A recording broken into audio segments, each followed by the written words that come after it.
Hello, everyone. I don't know if anyone's even here. Didn't see anyone chatting it up. It's okay. It's okay. Maybe people are gonna come later.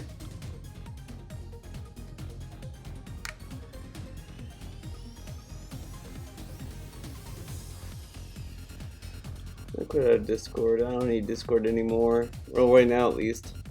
You know what I mean? We can put that away. Put it away. Put it away.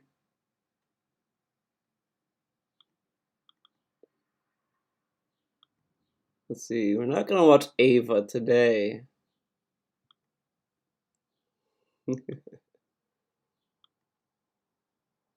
Oh, you see, Theo. Bitwave's what? Bitwave. Hey, I had a good time there. We watched Ava. We hanged out.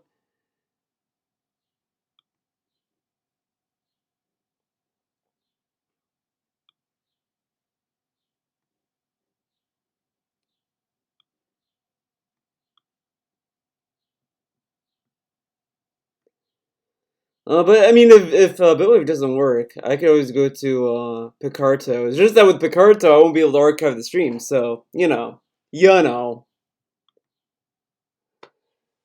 Oh man, I am like in a mood today.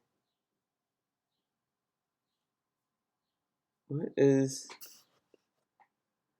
it's part of the? Okay, it's part of YouTube. I don't. There's like this weird smudge, and I thought it was the screen. Oops, just YouTube. Be in YouTube. I don't know what to. I kind of had an idea of what to watch, but I kind of lost track of what to watch. Because I don't know if I want to watch something old school DSP, or new school. Hmm.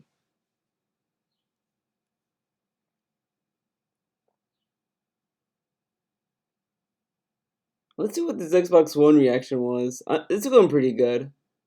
Gave Cleo some strawberries. She loved them. I've noticed. Okay, Cleo's been acting really, really strange. So I give her the strawberries, and she eats them. She's excited. But I've noticed, like, she's been going to that wooden toy, that you gifted me, Goob, and she is chinning it, licking it. She would rub her face in it, then she would come back over and be like, "Hey, is the strawberry there?" And she would keep doing that. It's like it. I don't know why she's been doing that. It's like a behavioral thing. It's like, oh, I gotta maybe if I rub my face into this little wooden toy, the strawberries will come back or something. I don't know. It's really weird. She's been doing that. I gave her pellets, and then she rubbed her chin all over the pellets. Of course, I think that's the mark that's hers. Like she's putting her territory on it, but. I've never seen her do that like so like blatantly in front of me before. It was just like, yeah, you're not giving me any strawberries? Okay, well guess what? All mine. All these pellets are mine. I'm not sharing them. And I'm like, okay, Cleo, you can have the strawberry. You can have the pellets. So I don't know. She's been going through stuff, I guess.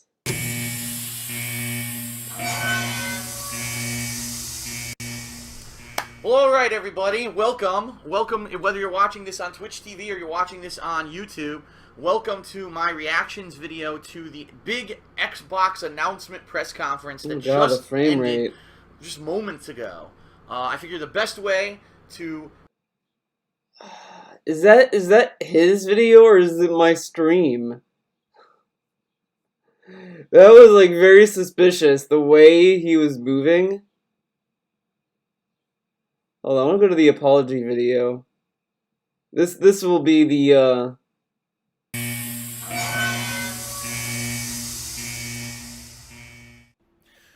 What's going on, everyone? Darkside Phil here with a special vlog. Not planning, obviously, to film this one. It wasn't anything that was on my schedule. I guess it was the video. It was really weird again so soon. But I do feel that a few things have happened Let's watch this, in the past though. few days / week that there's been some developments in regards to my business, in regards to Developments. my live streaming. My schlock? There's Was been he gonna some say things that schlock? I've said that maybe either I didn't mean to say them that way, and I didn't express myself properly the way that I It's said them. okay. For example, on a pre-stream. The thing is that I I've tried to watch Tevin stream on Bitwave before. I tried to use it on my mobile devices, that kind of stuff, and it just didn't work out. So I was like, okay, whatever. But I think what I want to use Bitwave for is stuff that I know for a fact I can't do anywhere else. Like literally, that's what Picarto was for a long time for me. I used to stream on Picarto. I still have an account there, and the way I would stream there, I would literally just be streaming art and watching movies. Like that. That would literally be my streams on Picarto. And it's like, yeah, if I do this on YouTube, it's gonna get blocked. I'm gonna be strike down, whatever the fuck. So it's like, with Bitwave, it's like I can archive the streams there if I want, and it's it has its flaws, but I like just going there and just like, hey, I'm just gonna just do my thing, do art, and watch fucking movies, and that's what I'm using it for. Which is fun. I think it's really chill to do it that way. YouTube streaming, I think, is just more accessible. I like the accessibility of it, and same thing with Picardo has gotten more and more accessible. So I don't know if they changed their if they added a copyright system in Picardo yet. That's the only thing. My theory is that I believe the bun will let you pet her every day. She has no choice, dude. The pandemic. She won't let me pet her. She won't let me pet her, dude. Stream or on a post stream this week, and sadly, what ends up happening is when I say something maybe the wrong way or not how I intended to mean it, or not really what I was trying to say. I'm a real human here, and I make mistakes, and I can't always express myself in the way that I want to perfectly 100% of the time. Duh. I mean, you could probably go back over the 8 years I've been on YouTube and find about 4 million examples where I said one thing, and then afterwards I was like, oh shit, well, I actually meant to say this, or no, really, it's more like this. But when I was saying, Now I like how this has been a I'm just lazy, dude. Can't be bothered to switch up the norm. I love that even in when was this, 2016, even back then he kept saying, I can't speak, man. I grew up, man. And I understand, like, I mean, I'm guilty of this too, or I might not have explained myself very well. I think I have that issue mostly on Twitter and in text. I think, like, in video form, I do a whatever job conveying my point. I still don't think I do a good job, even if I'm talking, but I feel like I have a better chance of explaining myself in person than on Twitter. And Twitter, it's like, if the way I measure what I post on Twitter is like, if I can convey my point and I don't have to sit there and reread it and write paragraphs and paragraphs of stuff, then it's fine. Of course, there might be times where I tweet out a thread of stuff. That's if the idea I'm trying to convey is like, big, like it's a big thought process. But if it's like, something very small and it takes me a paragraph to say it, then I'd probably delete it. You know what I mean? something on the fly, I didn't necessarily say it in a way that was the best way to say something. I didn't Especially watch the in a stream way all that the way doesn't through, but I hurt know there's people begging. or insult people, right? He always begs, dude. But what Begging happens is you got works. people who literally sit here, and I'm not kidding you. Right now, they're doing it right now. As this video is going live on YouTube, they're sitting here and they're analyzing every little thing that I possibly say to find something, somewhere where I slipped, somewhere where I might have said something in a bad way, or maybe a way that doesn't necessarily 100% make sense, or may be something that's inflammatory to some people or insulting to some people. And that's what they focus on, right? Not the 99% of the other part of the discussion that's been going on, but that 1% where I said something that may have been a bad way to say something. Okay? Oh, Case. you know what? I think I know what this. Oh my god, I fucking shit. Well, I don't know why it's. I'm not dropping frames. There's this stuff here that's slowing my stream down. Don't know what it is. Now, I guess I could get rid of the text. I don't need that.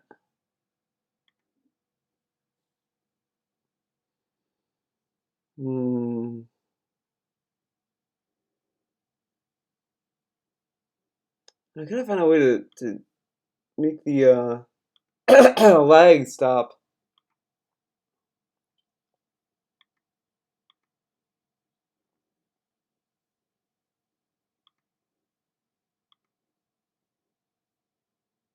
To oldest.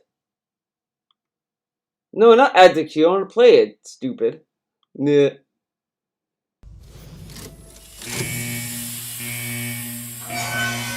I know your stream is like. I'm just saying, like the video. Very nice. It's like the loading. The I don't know. Okay, everyone. Well, now I hope you had fun.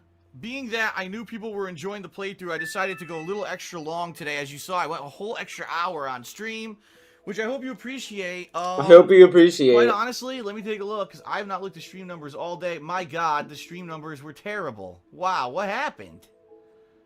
We never even... Hold on. I'm actually trying to go back here. Did we ever even get close to 400? We didn't, did we? At least from what I can see. I can't see the entire length of the stream, but from what I can see, which is back till around like 3 p.m., it looks like we barely even had 300 on stream. Wow. Wow. I don't know what's going on. Listen, here's now, of course, like, DSP wants us to talk about what's going on, man. Don't focus on the mean part of what he said. But the thing is that he could just say, wow, we did not hit 400 views. This shocks me. Or like, man, I really wish like people would come out to these streams, whatever. Or just say, wow, we didn't hit 400 views. Well, it is what it is. Whatever. That would be fine. I mean, it's still kind of shitty, but it would be better than adding the people are lazy. Wow. And he kind of like shits on his viewers. Like, I hope you like it. Like it's like he went overtime on purpose just to shit on his viewers. And that's what it kind of comes off as, because he's like, well, let's say we hit 400 at all. Oh, we really hit 300. Wow! And he gets into this like mentality, and it's like, dude, like, when you hear the beginning of this, you just hear that he's gonna be mad, because he was like, I hope you enjoyed it. Like, this is like a parent that is like, that knows that she's gonna punish the kid, but does something good for the kid. So then he's like, oh, little Timmy, I hope you liked what I got you. Did you do your homework? You didn't do your homework. Oh, give me the toy back.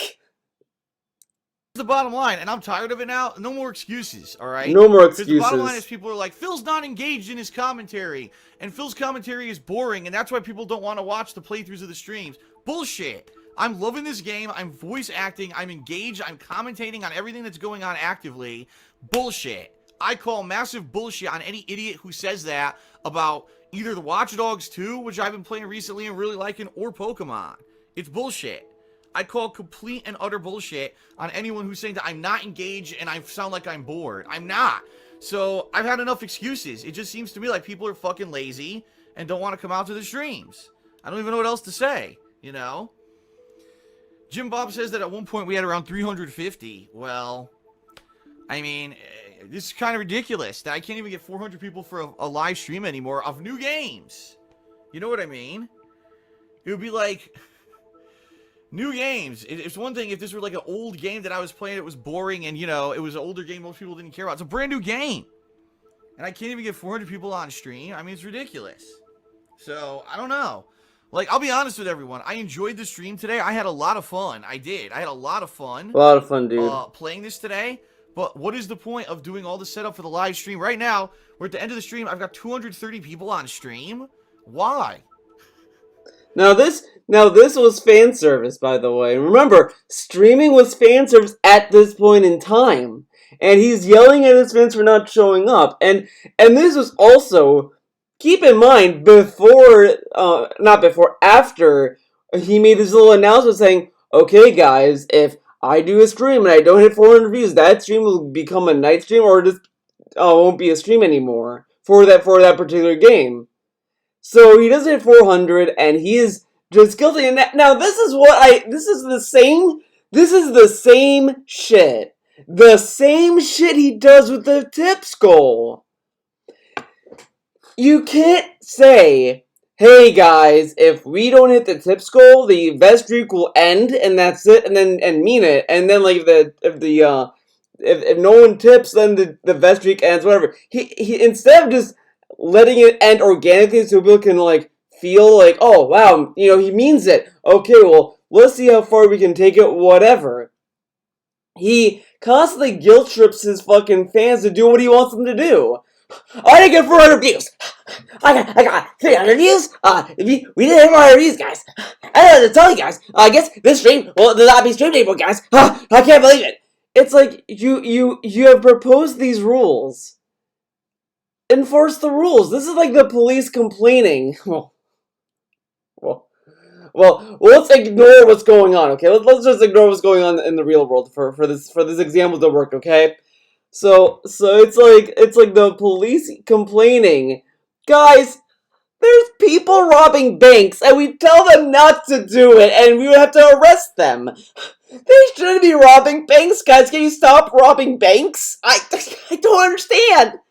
And it's like, dude, you're the police. You're supposed to arrest the people for breaking the law. And that's what this is. It's like, this is the rule. If we don't hit 400 views, you don't continue the Pokemon streams, and it'll be a recorded playthrough. Doesn't 400 views. I can't believe that you guys didn't turn up to the streams. Like, and it's the same shit with the fucking vest, as I said earlier. We're not gonna hit the vest streak, guys. It's gonna end, It's gonna end, and I don't know what to tell you, but like, you gotta tip me. But we got 30 minutes, guys. We gotta keep going, man. I mean, the vest, man, the vest streak. You guys love the vest, and if you break it, that won't be the vest. We won't have the festival anymore, guys. It's gonna be the end. I'm confused. I don't get it. I just don't get it. But that's the thing. Now if I don't stream, people will complain. Why aren't I streaming? Well, because you didn't show up. That's why. Yeah, of course there's people gonna complain. It's like he does this shit so people just don't complain at all. It's the same shit with the vest streak. Guys, if I don't tell you guys that, if we don't hit the vest streak, people are gonna complain that we didn't hit it. Dude, they'll complain regardless. That's like the point. The whole point of the vest streak is that you hope people continue it. If people like come to the next stream and say, "Wow, the vest streak is at 0. What happened?" and you say, "Well, we didn't hit the tips goal," they're like, "Okay, wow," and then they'll continue it again. You can't sit there and sit there and cry about people complaining about a thing that you told them would happen. This is like such wheelchair logo. Wheelchair logo. This is a wheelchair logo, guys. Showed up for the stream, I would bother with it, but it's ridiculous. I don't know. I don't get it. I mean, I'm really heavily considering not streaming this game anymore, I don't know. I'm enjoying it. I had fun. I want to say thanks to those of you. And the best part of this is that he continued to stream this game. He even streamed it on Twitch.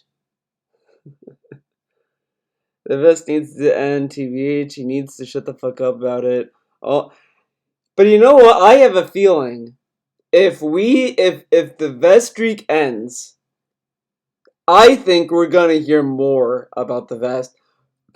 I think we're gonna hear about the vest for forever. I don't think we're gonna never not hear it. The only way I can see us not hearing about it again is if people just stop giving him $100, period, for multiple months to years. Then maybe the vest can die, but I mean, the vest brings in more money than his own fucking commentary. You know what? Think about that for a second.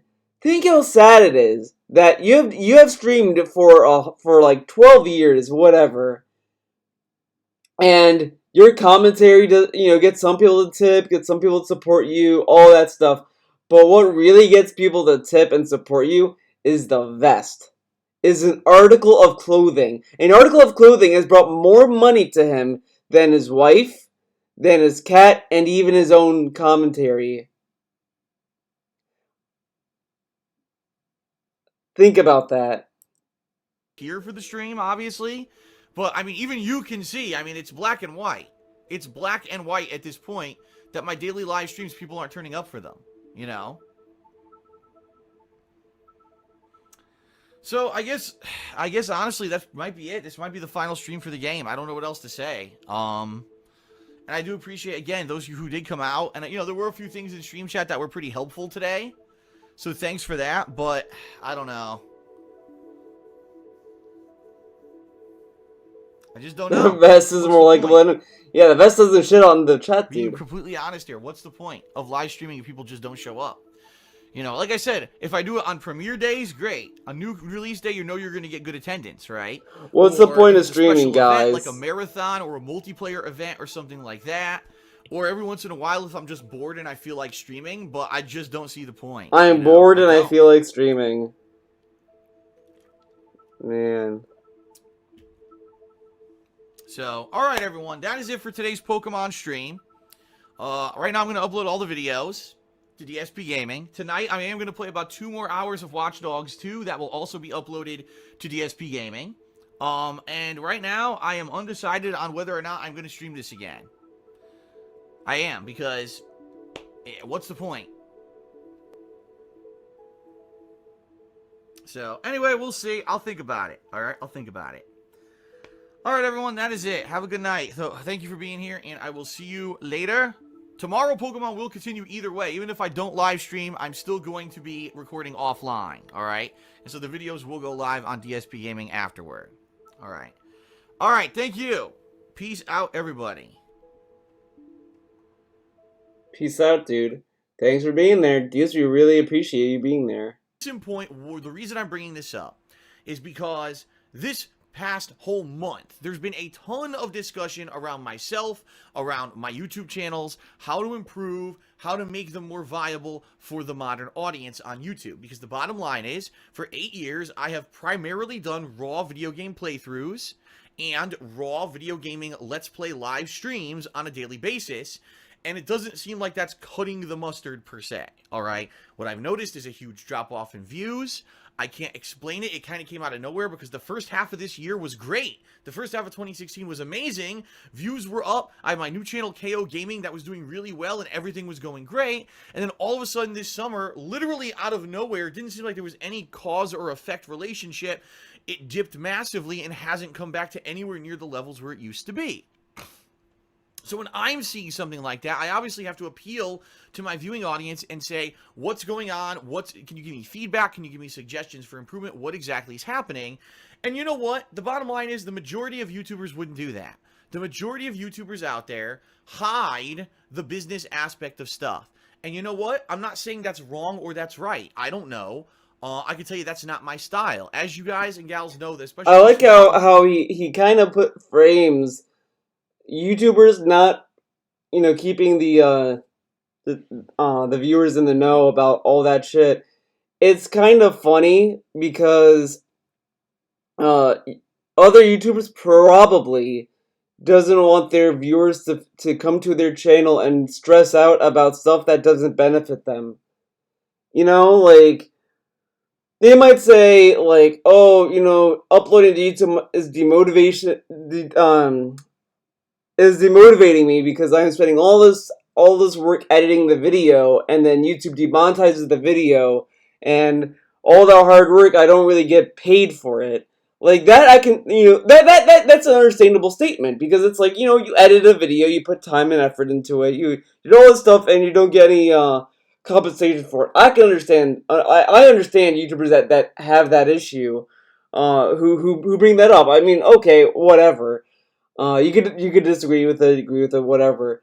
But I I don't go to a YouTuber and have to sit there and be like, oh my god, they're not getting the views they need, dude. Like, that's not really the responsibility of the viewer. Me in the long term. I'm the kind of person that is completely transparent. I let you know about all the stuff kind of going on behind the scenes. I share that with you because I really do feel that you, the viewer, are the person who's here on a daily basis, not only to watch my content and enjoy it, but also that's almost like an experience. This whole YouTube thing has been an organic experience between myself and my viewership. It's an organic experience, guys. I really feel that being transparent has allowed you to feel like behind the scenes and be a part of it. You know what I mean? I don't feel like I'm better than anyone else. I don't feel like what I'm doing puts me on as an e-celebrity pedestal. And, you know, a lot of people may say, but Phil, you say all the time that your videos are better than everyone else who does Let's Plays. You know what? Again, that's just me not expressing myself well. All right? I don't necessarily think that the way that I do videos is better or necessarily the only way to do it. I personally feel that doing a raw Let's Play is the best way to do it. That's my personal belief, because you don't get the one-sided fluff of editing out all the parts of the game that are boring, or editing out the fails. Wait, what? Videos is better or myself well. All right, I don't necessarily think that the way that I do videos is better or necessarily the only way to do it. I personally feel that doing a raw Let's Play is the best way to do it. That's my personal belief, because you don't get the... What kind of personal belief is fucking raw videos? Oh, guys, my personal belief is not editing, guys. Whoa, man, what a belief system, man. Oh, is this... Fuck it, it's fine. The one-sided fluff of editing out all the parts of the game that are boring, or editing out the fails of a game, right? Or only making the game look good because you're basically doing a paid PR advertisement, which, quite honestly, a lot of big gaming YouTubers, that's what they do, because they're paid to do it. All right? That's not what I do. That's never what I've done. That's not what I want to do, and that's not what I intend to ever do here on YouTube. But it seems like that's where YouTube is going when it comes to gaming videos. People want to see highly edited, highly polished gameplay videos where all the fails and all the boring stuff of the game is cut out. It's only non-stop entertainment. A joke here, fun commentary there, a funny part here, a funny fail there. And literally when you watch a Let's Play of a game, it's really not a Let's Play at all. It's more of a best of montage with all kinds of stuff in there that could be scripted. Now, I know there's some people who don't do scripted stuff, and they still find a way to do it right, okay? But I do feel that what I do on YouTube is, at least from my perspective, right, a different way to do it, and a way that has intrinsic value. I do feel that my video style has intrinsic value. It sets me apart from the pack, because unlike all those other guys using all the methodology to get the big views and everything on YouTube, I don't do that. I don't kowtow down to that denominator of looking for that kind of popularity. I don't care if I don't get the massive mainstream view on YouTube. The bottom line is, all I want is to be able to pay my bills and continue to do this as a business full time.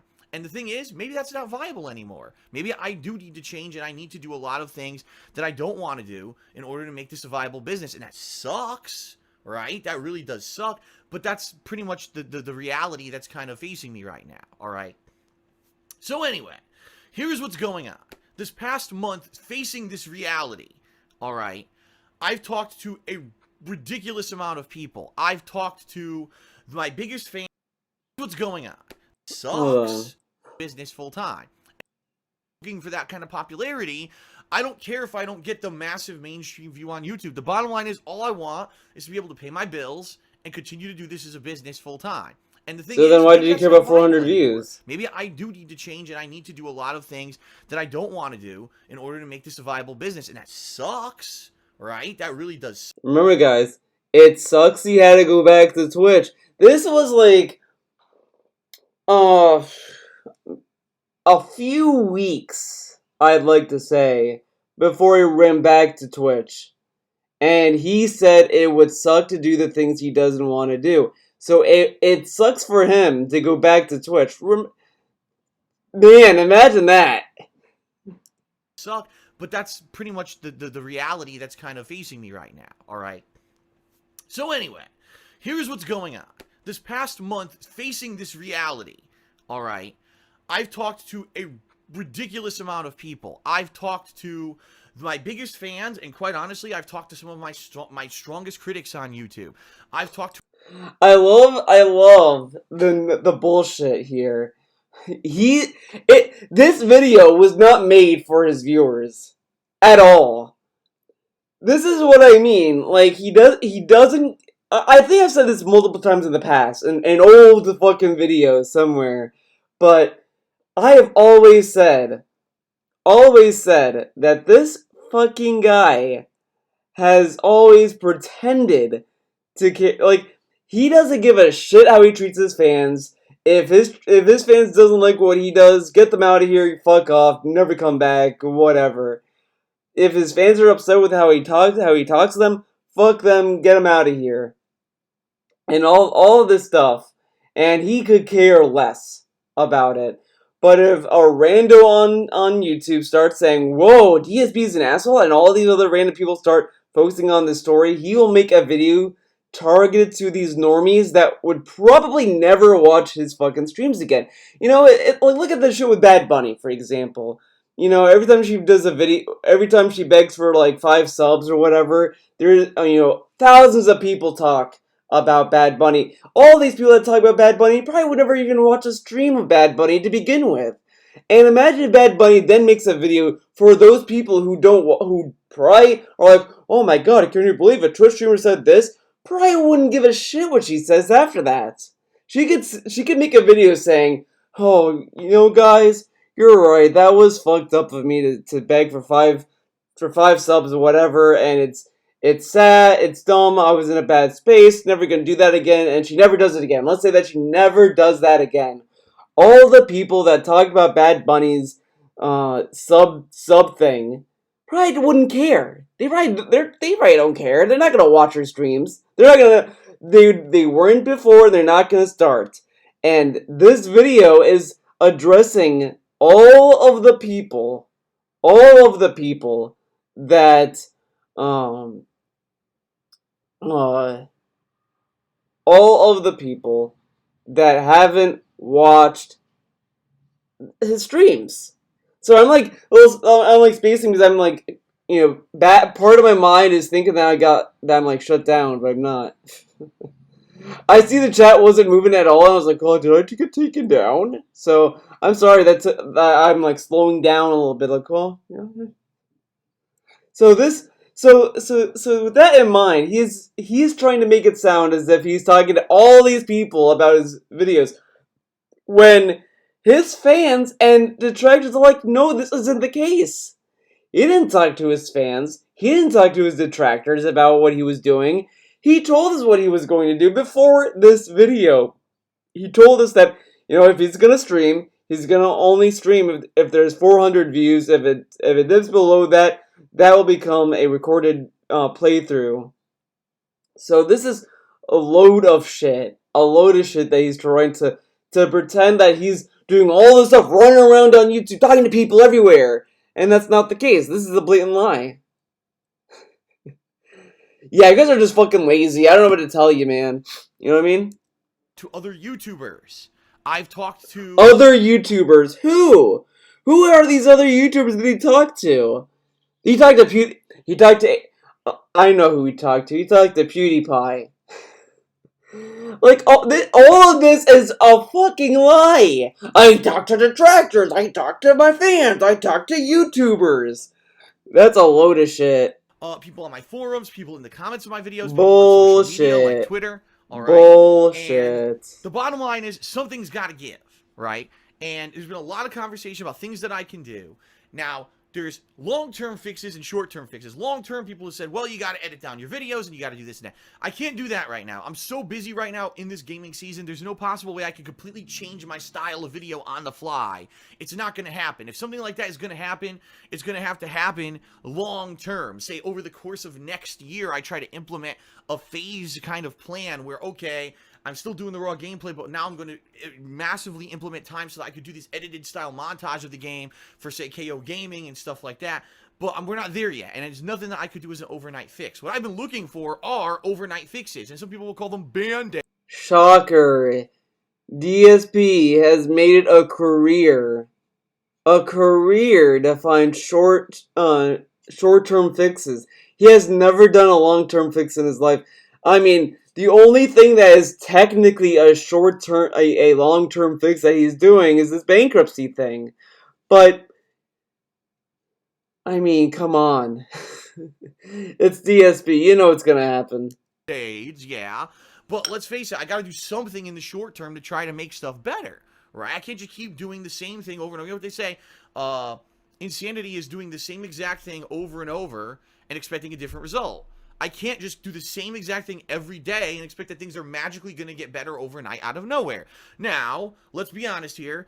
Since I've revealed what's been going on with my business, there's been a ton of positivity coming out and people pledging to my Patreon and people coming out and saying, we support you, Phil. Oh, this is good to remember because when he talked about the vest streaks and the festival and all this stuff, you know what? Let's do that. Let's jump ship a little bit to that.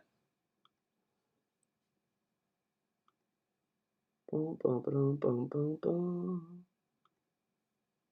Close player.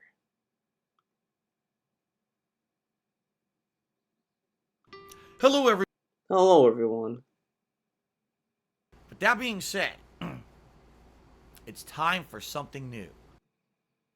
The subscriber goal for the month of May, as of right now.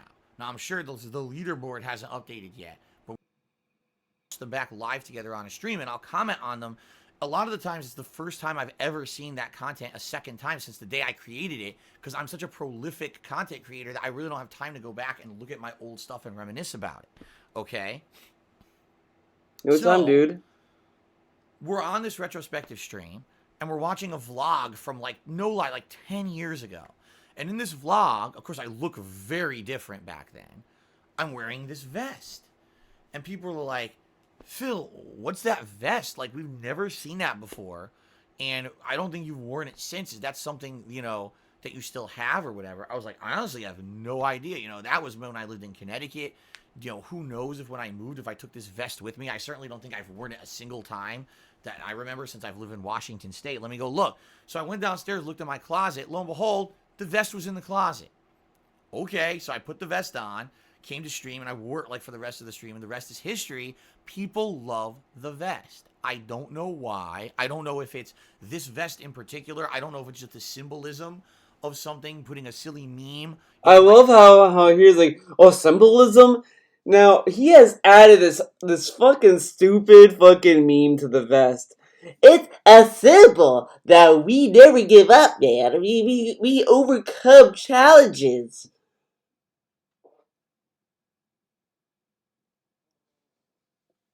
Like, how is it sorry, gotta stretch.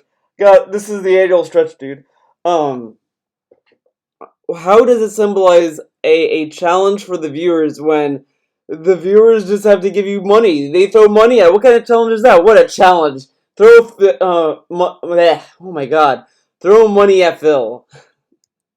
Content or whatever, but the way that we've done it is when we hit this tips goal, my viewers suggested this, by the way. This was not something... Again, it's the viewers' fault that you guys had to pay for the vest. He wanted to wear the vest for free, but the viewers, they told him, we should pay you for it.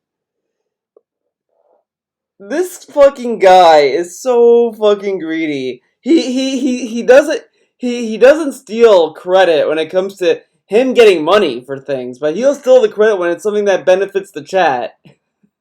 Like, oh, emotes that you can get. Well, I got the emotes, dude. I created these emotes. I gave you the emotes. Oh, you guys give me money, but I'll put on a vest. That's your idea. That I came up with, okay? Previously, when we hit this tips goal, people would just do something random, do a dab, or, do something silly on stream. And sometimes I would, but usually people couldn't consistently come up with anything good that they liked, okay? It's almost like it should... Oh, whatever. we had this stream, this retrospective stream, and now people said, put on the vest. Put on that vest when you hit the tip's goal. That's a fun thing. That's a good idea. So I started doing it. Now, I do 2 streams a day, okay? 1 day a week I take off from streaming. For 50 straight streaming days, 2 streams a day, we've hit the tips goal, and I put on the vest in celebration. What the hell? What the hell? I put on a vest when you give me money? What the hell? It's like a business transaction. 50 straight streaming days, 2 streams a day, we've hit the tips goal, and I put on the vest in celebration. What the hell? I just like how he's so dumbfounded, but with putting on a vest after getting money. This is like a baby discovering what a business transaction is. Hey, little Timmy, you know, if you give this store owner $5, you get to buy this thing that's worth $5. What? I get to keep a toy if I give him $5? Yeah, man. Like, I never in my wildest dreams foresaw anything like that happening to me. I always thought, you know, I'm going to be this kind of, I'll have a following, but it's never going to be a following that's going to go like crazy over the top with positivity. It's more like people are more reserved because they're afraid a lot of the times with this negativity that follows me around the internet. Right? Let's be honest here. People sometimes say I'm the silent majority. I like watching your content, but I don't like being vocal about being a supporter because if I do, then these people harass me online. That's always been this stigma following me around, this rain cloud following me around over my head, is that even if I do something positive, it's not going to last long because the negative people try to ruin it for me in any way, shape, or form. Okay, how are detractors gonna ruin the vest, though? Now, this is lame, too, with his fucking wheelchairs that give him $100.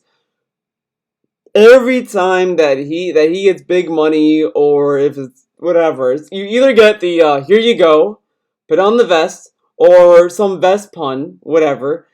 The other times that you see him hit the vest goal, you get the meme. Fuck the trolls, Phil. They messaged me telling me that not to give you my old guess. Well, fuck you, trolls. Here, Phil, take $100. Yeah, man, they try to top the vest goal, but they can't. Like, does he think that the trolls are gonna run to PayPal HQ and just take the money or something? Like, well, how are we ruining the vest goal? How would we do that? So the fact that for almost 2 straight months, every day, not only have there been very positive people on every stream supporting me, being nice to me, which has been a long time since that happened, but it's been happening. There it is. There it is. No one has been nice to him for years. Let's hear that again.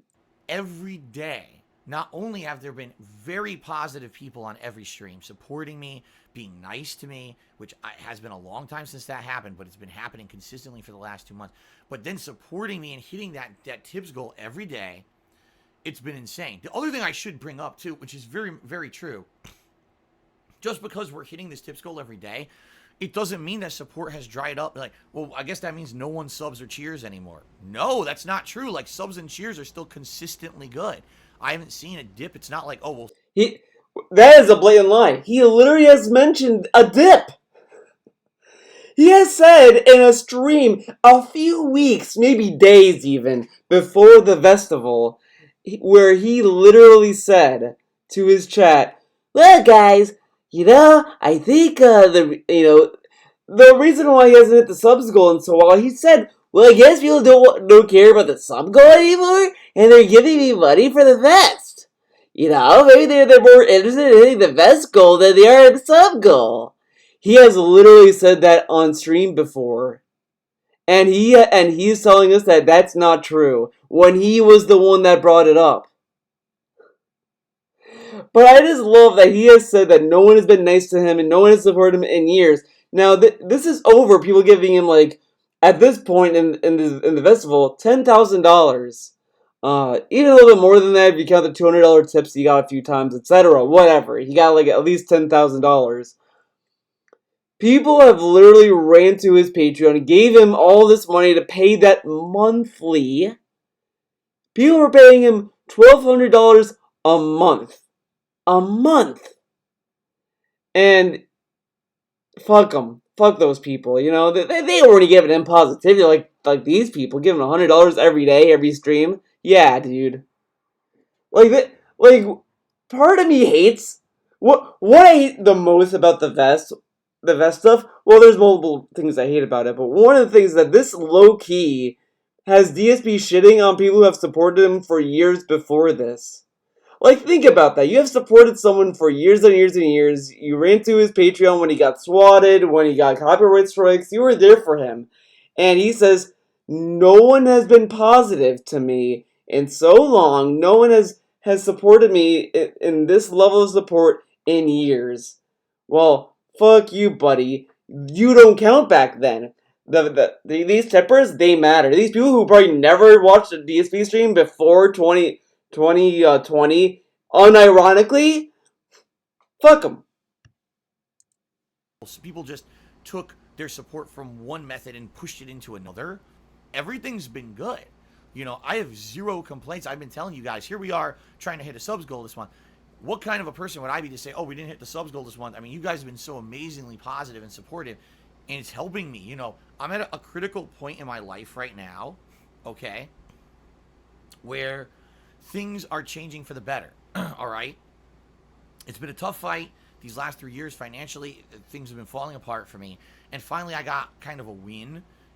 Kind of it's a not win. Really a win.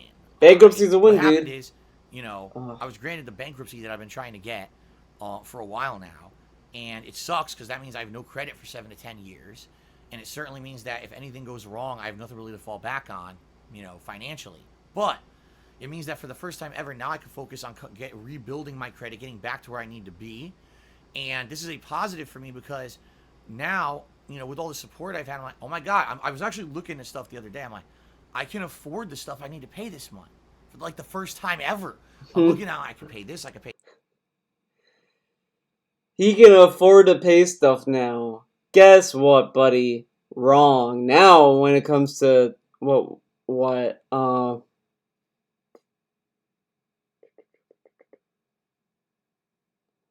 my god. The taxes. He is gonna probably have to do another event for that because, oh man, he can't afford the taxes, dude! Last night he was $60 short at the last 30 minutes, and that amount of stalling and hinting was staggering.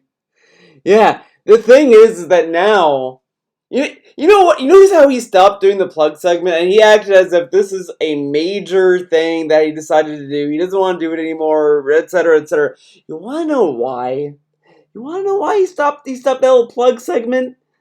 It's because he discovered something in his little greedy little ways. His gears turned a little bit. A little switch turned on in his little mind. You don't need the plug segment anymore. The begging works. Just go on a stream, and if you're not close to hitting the stream, just say, hey guys, look at the time. We have an hour left. We didn't hit the tips goal, this and that. Oh man, this and that. And people will tip.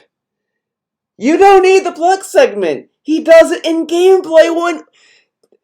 Dude, remember when he said he'd never do that during gameplay? And now he does it during gameplay. And I guarantee you, if someone says that to him, he's going to say, well, viewers say that they didn't like me doing plugs during pre-stream. So, and now I don't do plugs during the pre-stream. People complain that I have to mention the tip skull during the gameplay. You can't have it both ways, dude.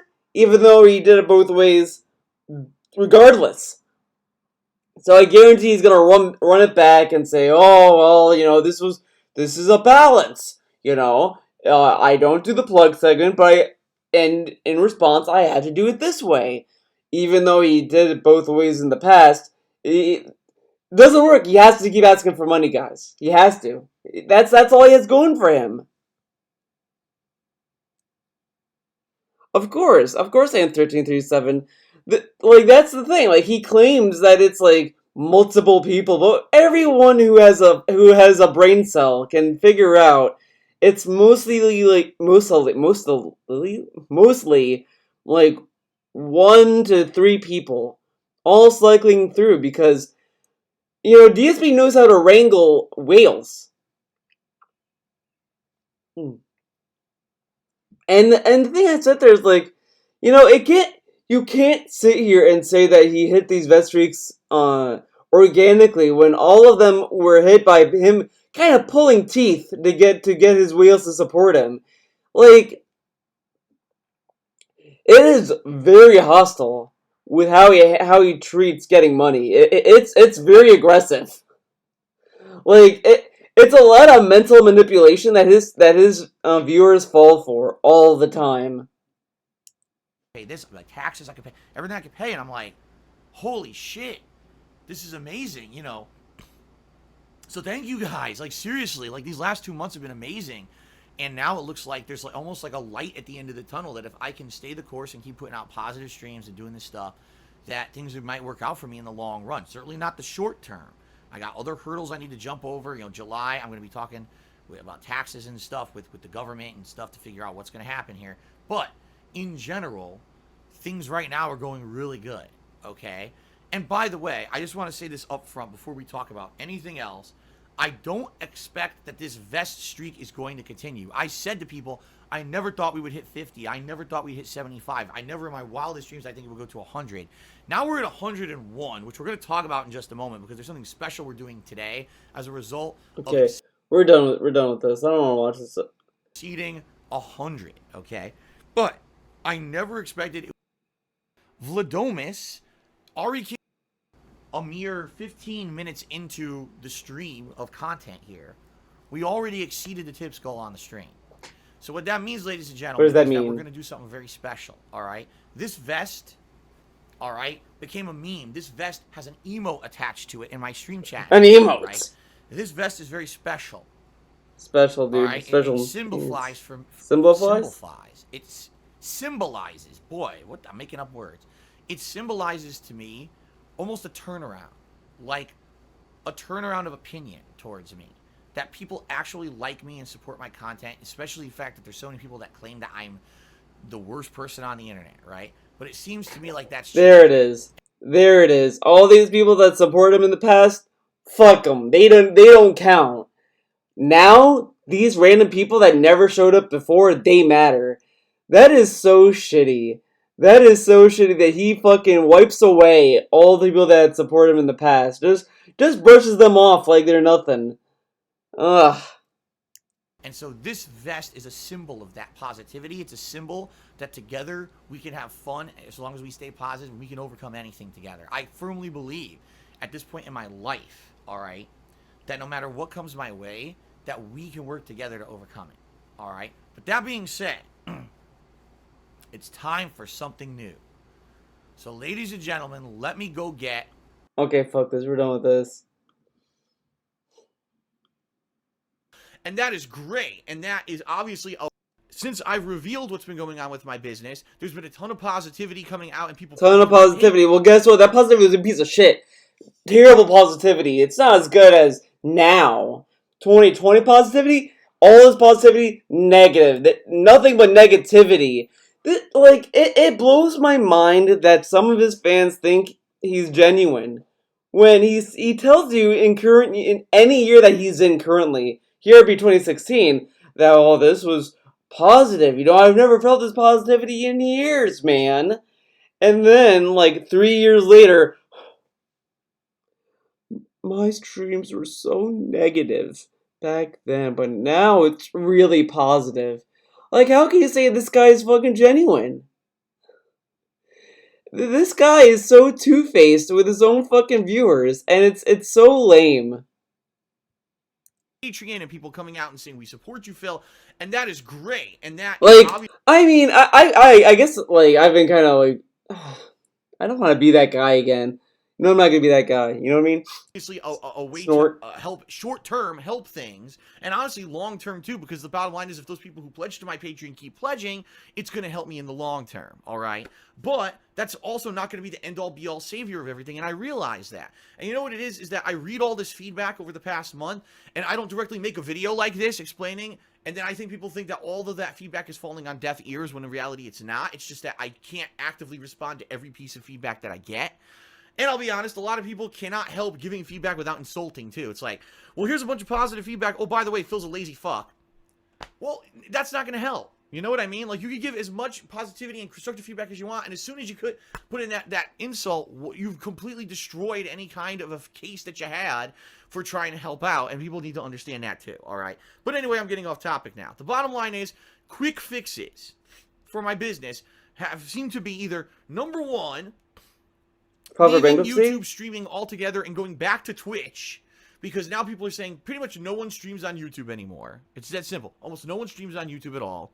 YouTube Yes. Gaming last year, let's face it, was a hideous failure. YouTube claimed they were going to make gaming popular, streaming popular on their website. They haven't. They literally launched YouTube Gaming, and they did absolutely nothing whatsoever to promote it, nor to actually make it viable or convince anyone to come watch streams on YouTube. They've done nothing. You can't just launch something and then just leave it alone and expect that it's just going to massively grow virally. I think Google may think that that's the case or something, because that's what happened with the Google search engine, and that's what happened with YouTube in a way.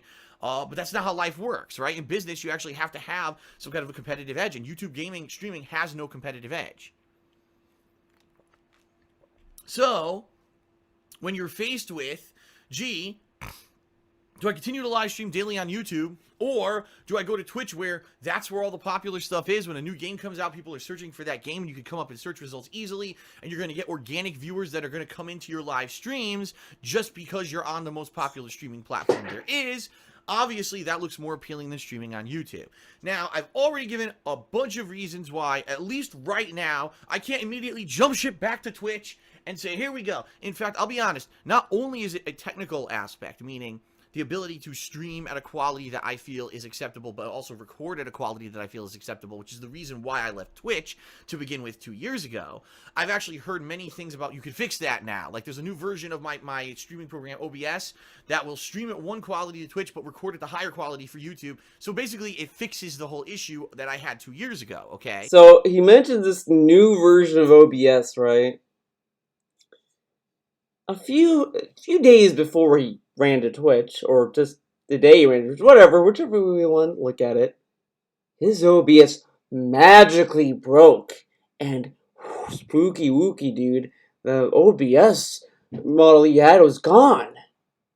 So he had to, get this, download the new version of OBS that had that feature, right? Pretty magical, right? And then, before you know it, he became a Twitch streamer. Huh. Wow. What a weird story that I totally believe happened. That his OBS just malfunctioned, and the answer was to download the new version of OBS that had this feature, and then he ran back to Twitch. Man, that doesn't sound sketchy as fuck. It wasn't like he invented a story to give him a reason to go back to Twitch. No, because he could just tell his chat that, hey, you know what, I'm going back to Twitch and take the L. No, he couldn't take the L, dude. He fucking invented a story so he could go back to Twitch just so that he doesn't have to take the L of going back to Twitch like the bitch he is. Wow. There's also philosophical differences that I have, business reasonings that I have for not going back to Twitch, and I might have to eventually just bite the fucking bullet and say, you know what, even though I really disagree with a lot of the stuff that they do over there and the philosophy that they have over there, because the bottom line is, I don't feel that Twitch is about quality gaming streams at all. They don't care about the quality of the stream that's put out. They just care about how much money the stream makes. That's why, if you look, in the 2 years since Amazon bought Twitch, have they improved the actual video quality of the website? Have they massively increased server capacity? Have they done anything really to say, look, here we are the premier streaming service, and here's a ton of quality stuff for you? No, they've said, here's t-shirts, here's new emotes you have to pay for, subs, basically every possible thing to fundraise rather than fundraise.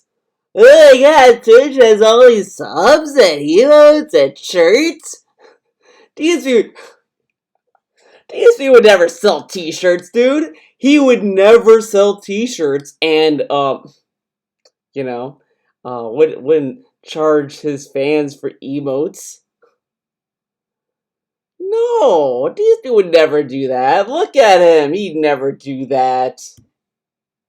Improve the quality of their site. And I'm completely the opposite of that. I'm of the belief that you can improve the quality of a site while you also make it profitable. It's not all just about the money, money, money, money, which it seems to be that entire site is about. There's so many examples I can give of people that violated the site rules, did nasty stuff on that service, and were massively forgiven just because they bring in money to the site. And I don't agree with that. No, I like how he says this, but if you ask him this now, streamers, I gotta talk about it. I gotta talk about it.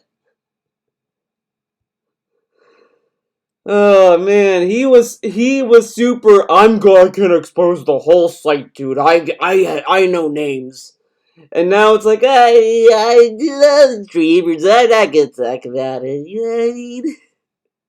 At all. And I also know, let's be honest, if I go back to Twitch, I will be the redheaded stepchild. I will be the guy that 2 years ago left the site because I was so furious with their practices, right? That coming back, there's no way I'm ever going to get any kind of, what's the word I'm looking for? I can't even think of the word I'm looking for. But any kind of consideration from those people, right? That, you know, they're probably going to be on my ass. They're going to be like, you're not streaming at the right quality immediately and do this and this and that. I'll be having people. They're gonna be on my ass, dude. They're gonna moderate me up the ass, man. Oh my god. Oh. I can't even think of the word I'm looking for. But any kind of consideration from those people. He's not getting any consideration. Those people gave him his fucking channel back. He deactivated his channel and he was able to get his channel back with his partner status. And he's telling us that they weren't going to give him any consideration.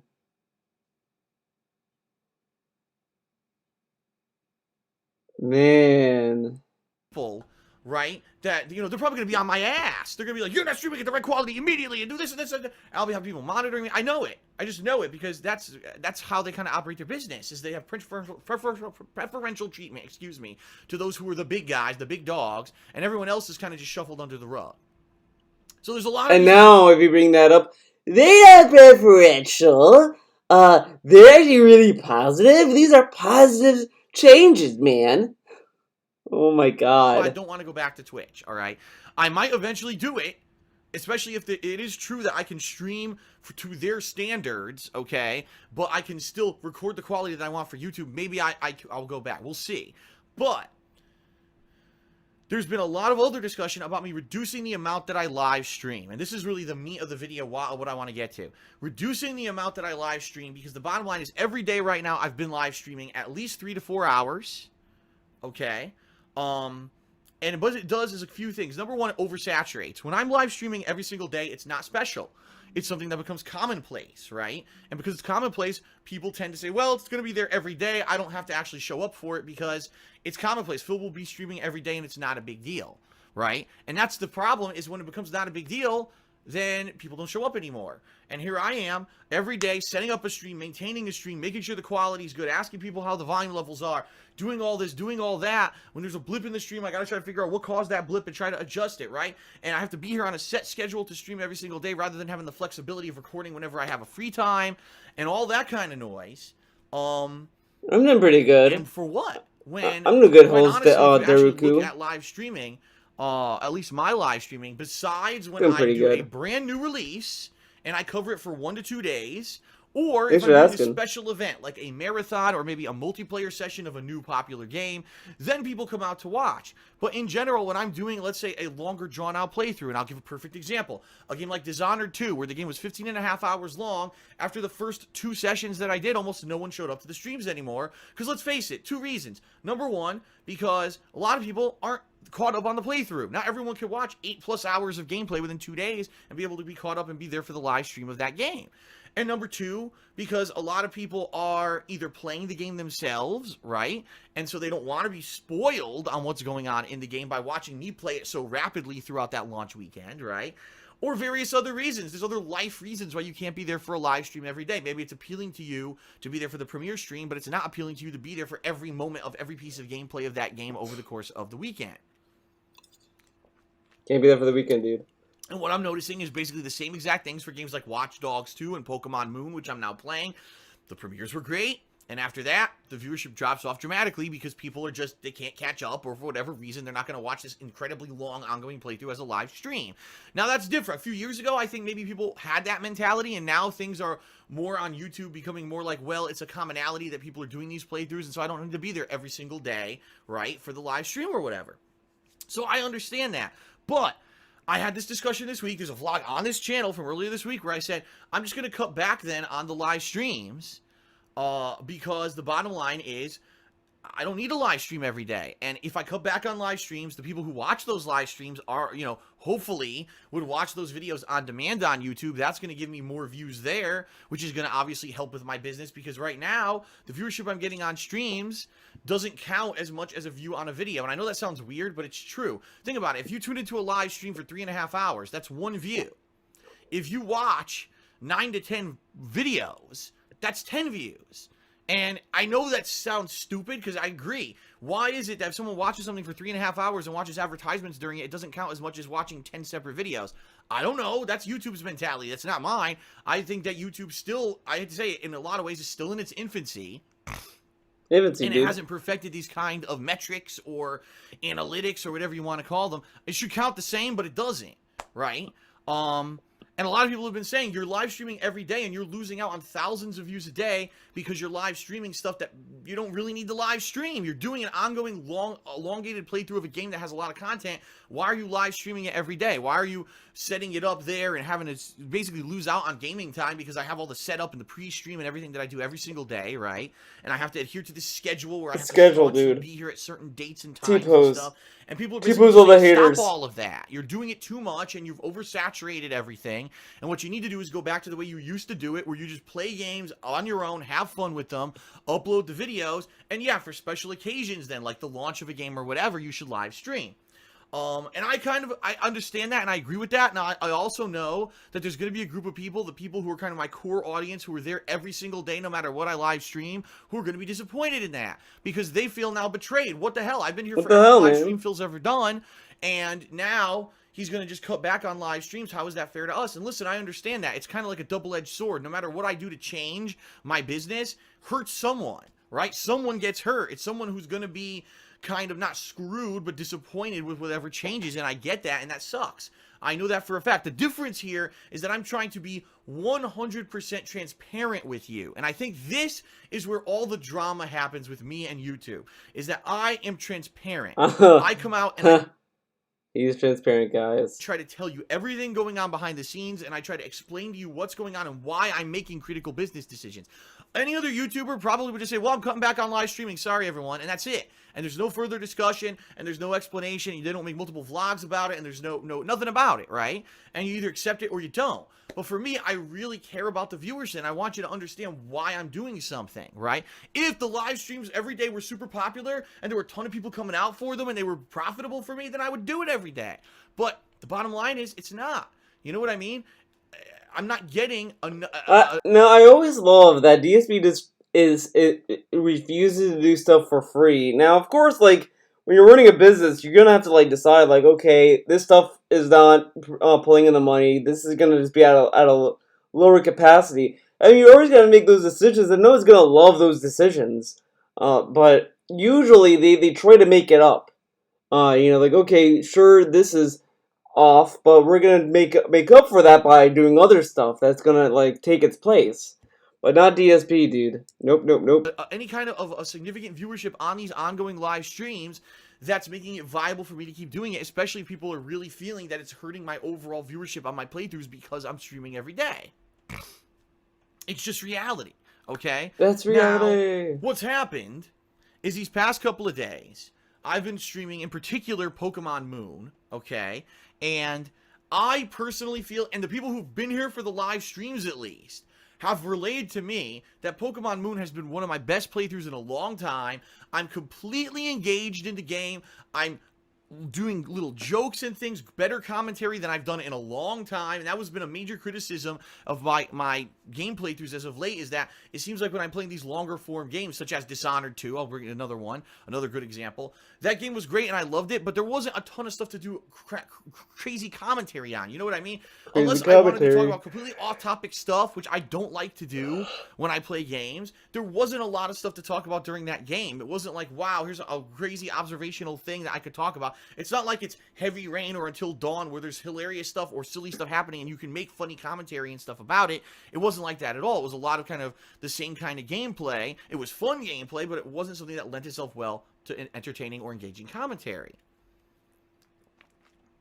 I feel that Pokemon Moon, at least up to this point, has been the opposite. Seeing new Pokemon, naming the new Pokemon, doing voice acting for all the main casts so far. There's been a lot of opportunity for great stuff in that playthrough, alright? But that being said, the viewership hasn't been great. By the way, if I'm looking at my phone, it's not like, oh, I'm ignoring you. I have a little chart here I look at when it comes to drawing stuff. See, I have little drawing tasks. Like, I have drawing prompts, I have drawing actions. So let's see, I did a drawing prompt. That's what I was drawing. I was drawing feeding. So, like, one of them was like one feeding the other. So I'm gonna do a action prompt this time. I did laughing before. Let's do. You know, I like listening to music. We're doing listening to music. That's a fun one.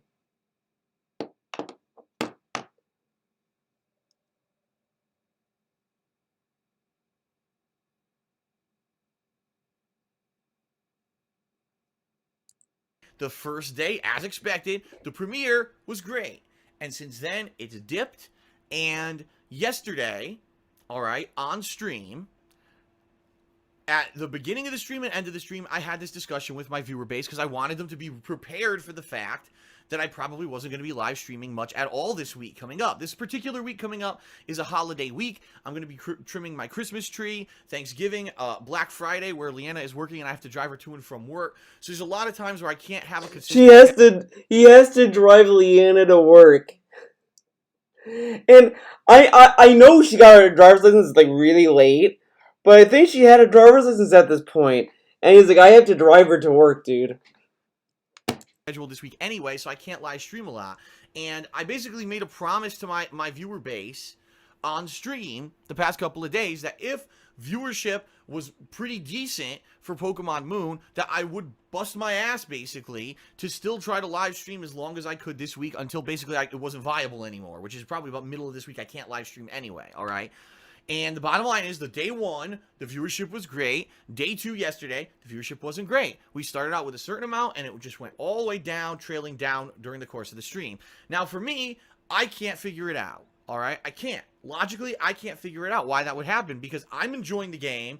The people who are in stream chat are telling me that they're loving this stream. It's one of the best streams I've done. The viewer, you know, for a viewer who's engaged and liking that I'm engaged in the game, they're telling me that the content is great. So why is the viewership going boo during the course of the stream? I don't know, and I have to call bullshit, because most people have come out and said, well, Phil, it's because your commentary isn't good. It's because your commentary has been boring as of late. It's been blasé. It seems like you're not engaged. You're not enjoying the games you're playing. You're just doing this for a job. And that's why people aren't excited in your stuff. I have to call bullshit. Pokemon has been anything but that. All right? And it would be one thing if I was just going through the motions. I'm not with this game. I'm really actively working to make this an entertaining playthrough, and I'm entertained by the game, so I know that that's coming through in the videos. So when I see viewership going, boo, that tells me that that downward trend has nothing to do with actually what's coming through in the videos at all, alright? And you have to look at it and say, well, what is it, right? What is the root cause of why a stream would have plummeting viewership when the stream is engaging and entertaining and fun? I don't get it, right? And, you know, I guess I should ask that kind of question publicly more often. Of course, I'm going to get a ton of bullshit answers from people who are only here to be dicks to me. You know what I mean? So, I don't know. I mean, the bottom line is, if you watch the Pokemon playthrough, right, and you see that it's, I mean, I'm getting people who I don't even hear from. I got a question, guys. This is a little irrelevant to this, but if you're listening to music and you're jamming out, is this like a thing? I feel like this was a thing for a while. Like I was gonna draw like a finger movement. Like I was gonna draw that, like draw this, but I want something that's more like because this makes sense. I'm keeping the hand on the headphone, but I don't know what to do with the left hand. Like should she be doing this? Because I don't want to draw her snapping her fingers. This is gonna be a pain in the ass to draw. I mean, I think this would work, but I don't know. I don't know what to do with it. Or maybe she should be holding on to her like music player, maybe. I don't know. Are tweeting me now and saying, Phil, I just started watching Pokemon playthrough. It's great. So if that's the feedback I'm massively getting, then obviously something else is going on. What is it? I don't know. And I don't know how to fix it. And that leads to frustration.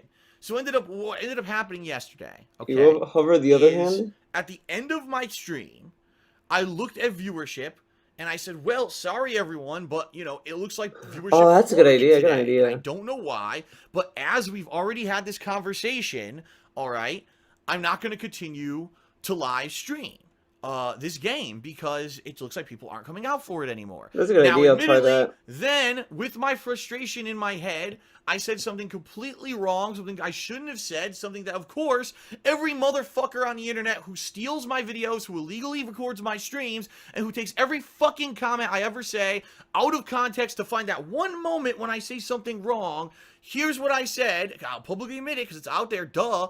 And I didn't mean it. And I said, well, it must just be that people are lazy. People want to see my streams, and people are asking me for streams, and they're begging me, and they're upset that I'm not going to live stream. But then when I do a great quality live stream, they don't show up, so they're just lazy. Obviously, that's not actually what I feel. There's got to be something going on. And they're begging me, and they're upset that I'm not going to live stream. But then when I do a great quality live stream, they don't show up, so they're just lazy. Obviously, that's not actually what I feel. There's got to be something going on. I don't feel like you guys are lazy. I just said viewers must be lazy. And this is before I think he even knew people were restreaming him. But, man. Right? To make people not feel engaged and not stick around for the length of a stream. I don't know what it is, because they used to. And again, I'll say this again. I'm not doing anything, differently than what I used to. When I'm engaged in a game and I'm doing great commentary and I'm actively engaged in it, and, Pokemon in particular, reacting to the new Pokemon, the new abilities, naming the Pokemon, doing voice acting, I don't know how more engaged I could fucking be in a game, honestly. And I'm loving the game. That's the other thing I've been telling everyone. I'm loving this game. I like Pokemon Moon a lot. It's fun because it's a new Pokemon game where I'm getting exposed to it for the first time along with everyone else, and I'm seeing the new Pokemon and the new evolutions and everything. I'm really liking this game and this playthrough. I'm digging it. I want to keep doing it. I'm excited today to jump on stream and continue with Pokemon Moon. And I'll be real honest with you, I can't say that for every game that I play. There's some games that after 1 or 2 sessions, okay, I get what the game is. Oh, great, there's another 10 hours of gameplay. Well, I got to go through it now. This is not the case with Pokemon Moon. I'm very excited to jump back into it on a daily basis, all right? But because I said this one thing that obviously I apologize for and it's wrong. I mean, anyone said Phil just called his viewers lazy. They're not coming out to the streams because they're lazy. No, I don't think that's what it is. There's something going on. I don't know what it is, but there's something obviously going on that's not engaging viewers on my live streams. I don't know what it is. Because I said that, that's it. So the whole internet now has to tear me a new asshole because Phil said... No, I love that he's doing this. But you know what's kind of ironic about him doing this? Saying, and he's complaining that he's a victim of all this stuff. He has done this to Bad Bunny. In his plug segment. If you go to his... When you used to have a plug segment, dude, he would constantly say that he's not like these other streamers that take stuff for granted and this and that, and that's completely fucked up, man. He does, but he's complaining when people do that to him, but he does it to so many people. It is so ridiculous how shitty he is. Just in general, but whatever. Said something at the end of his stream on fucking Saturday, so that's it. So now you got these kids who literally, and I'm not kidding, this is not an exaggeration, there's kids who literally every day record my entire fucking stream illegally, which is completely illegal. You can't record anyone's live streams or videos on YouTube. They do it, and they take that one moment. They don't have any of the discussion about how my business is down, how I really need help, and I'm trying to get suggestions for improvement. And one of the major suggestions for improvement has been to cut down on live streaming. And we had this whole experiment this week with Pokemon that if attendance stayed up, that I would keep streaming, and that it didn't stay up, and all of a sudden it was down, and I was very disappointed that none of that in context. The one thing that's put up, Phil saying, man, these people are really lazy because they're not coming out to watch my streams. Of course that makes me look like a fucking piece of shit. Do you think he doesn't know what it is, Theo? Something's going on, man. No, I like how he said the thing, and he's mad that people are clipped it because it's out of context, dude. So he wants people to take like the hour-long vlog of him saying that he needs help and include it with that, as if that's gonna make it any better. That's still not gonna make it better, though, Phil. You can put that into context all you want. You'll still be look like an asshole because you're calling people lazy. Oh, and the thing is that he still doesn't get that at all. He has no like comprehension of like why people bring up these instances because this is an ongoing thing with him. But he says, "Well, come on, man." Ugh. Of course it does. And people will say, well, how's it out of context if you said it? Because you didn't give the whole fucking perspective of everything that's been going on for the past fucking month. Of course it's out of context. Of course it makes me look bad.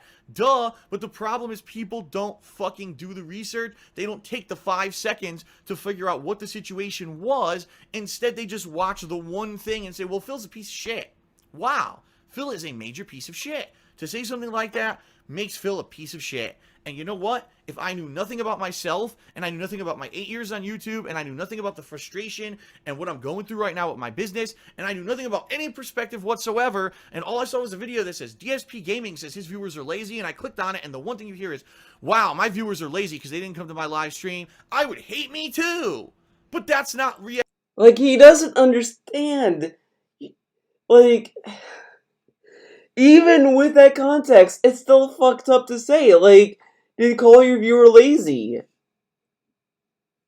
Ugh. And that's not life, right? That's not the truthfulness of the situation.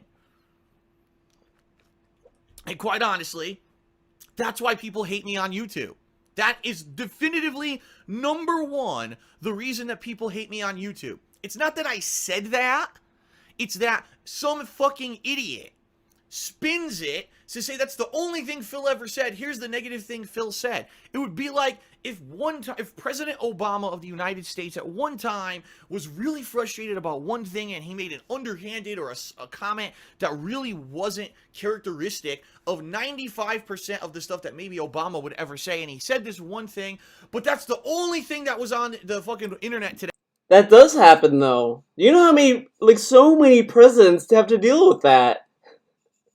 Like, I mean, I think I might have even brought this up back when I recorded this video, but I still remember this because this is kind of funny to me, but Obama had this speech about, it was like gun violence, whatever, it was like right after a school shooting, and, you know, he had a tear in his eye and he cried, and everyone was like saying, oh my god, I can't believe President Obama cried during this fucking speech about talking about a school shooting, whatever, which I thought was like, you know, what do you want him to do? Not cry about the loss of children? Like, I don't know. That's always just like baffled me. But yeah, this is a weird T-pose. This is a concerned T-pose. Today was Obama said this one thing. Everyone would think that he's an asshole, right? But the bottom line is that he has all this other positive spin coverage too. And that's the thing is, I don't get the positive spin. All I get is the negative. For years, let's watch an entire 15-hour playthrough of what Phil did and take the 1.5 hours out of it where he really sucked and or was really frustrated and or said stuff that could be, you know, insinuated as being insulting, take it completely out of context of the whole playthrough and say this was his playthrough of this game, when in reality that's not what it was. It was a 15-hour long playthrough where for a good 10 plus hours the content was good, there was fun stuff, I was succeeding at the game, I wasn't blaming the game developers, I wasn't going crazy swearing and insulting people. But that's the thing. Take the one negative out of context, make the video about it, well, hands off, and I got my views for today, making Phil look like a piece of shit. And that's what it is. That's the reality of my daily existence here on fucking YouTube. All right. Now, here's the thing. I want to say something. I want to say thank you to those who, from an outside perspective, see this, all right, and they kind of, like, wake me up to reality. Because the bottom line is, you know, yesterday the stream went offline, and I didn't think anything of it, and I uploaded my videos like usual, and I played Watch Dogs and all this, and I really didn't hear anything. All day, I didn't hear anything. And all of a sudden, overnight, apparently, I got a bunch of tweets. In regards, it's Rich from Review Tech USA, who watched the video from the dude who steals my...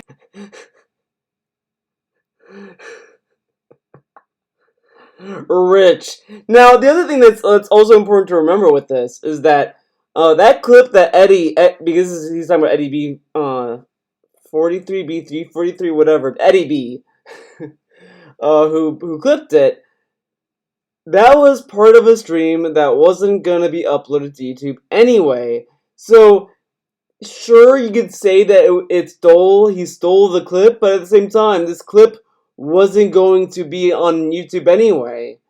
Unless Eddie B didn't upload it. My stuff on a daily basis, that piece of shit, watches this fucking out of context video, and he tweets me and he says, Phil, you know, this video is the reason why people are turned off to your streams and turned off to you as a person on YouTube and your content. This is why people hate you on YouTube, because of comments like this. And I look at it and immediately I'm like, but this is a completely out of context comment, right? It's the one moment of weakness where I said something bad that I openly admit now I apologize for. It was wrong. I shouldn't have said that. And it's certainly... No, like how it says, I apologize for it. He didn't say sorry. He didn't start this video saying, guys, I want to say I'm sorry for what I said. He never said that. He never said I'm sorry. It was just a lot of excuses and saying, guys, I need money, you know, it's very tight right now, you know, this and that. He never said I'm sorry. He just said I apologize for that. That's not really an apology.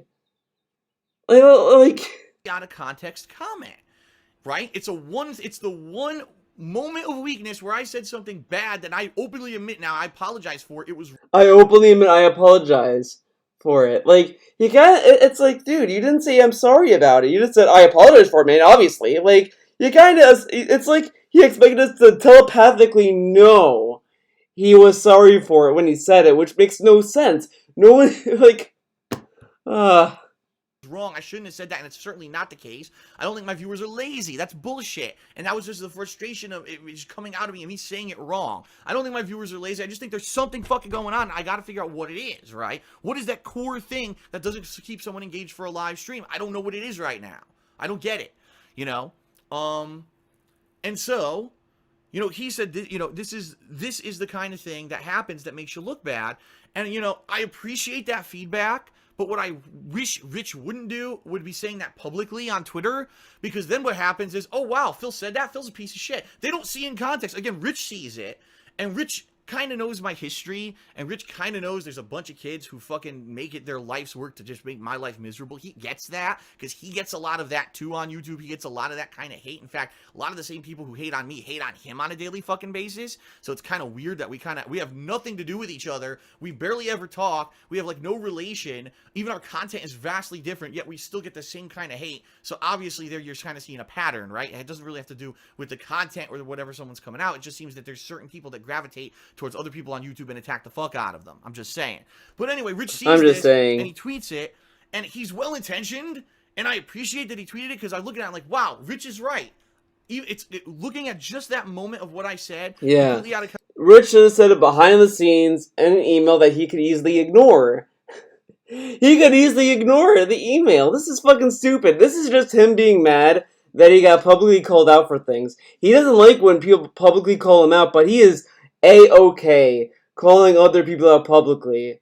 He is completely fine when he's not on that receiving end. Context makes me look like a piece of shit, and he's absolutely fucking right.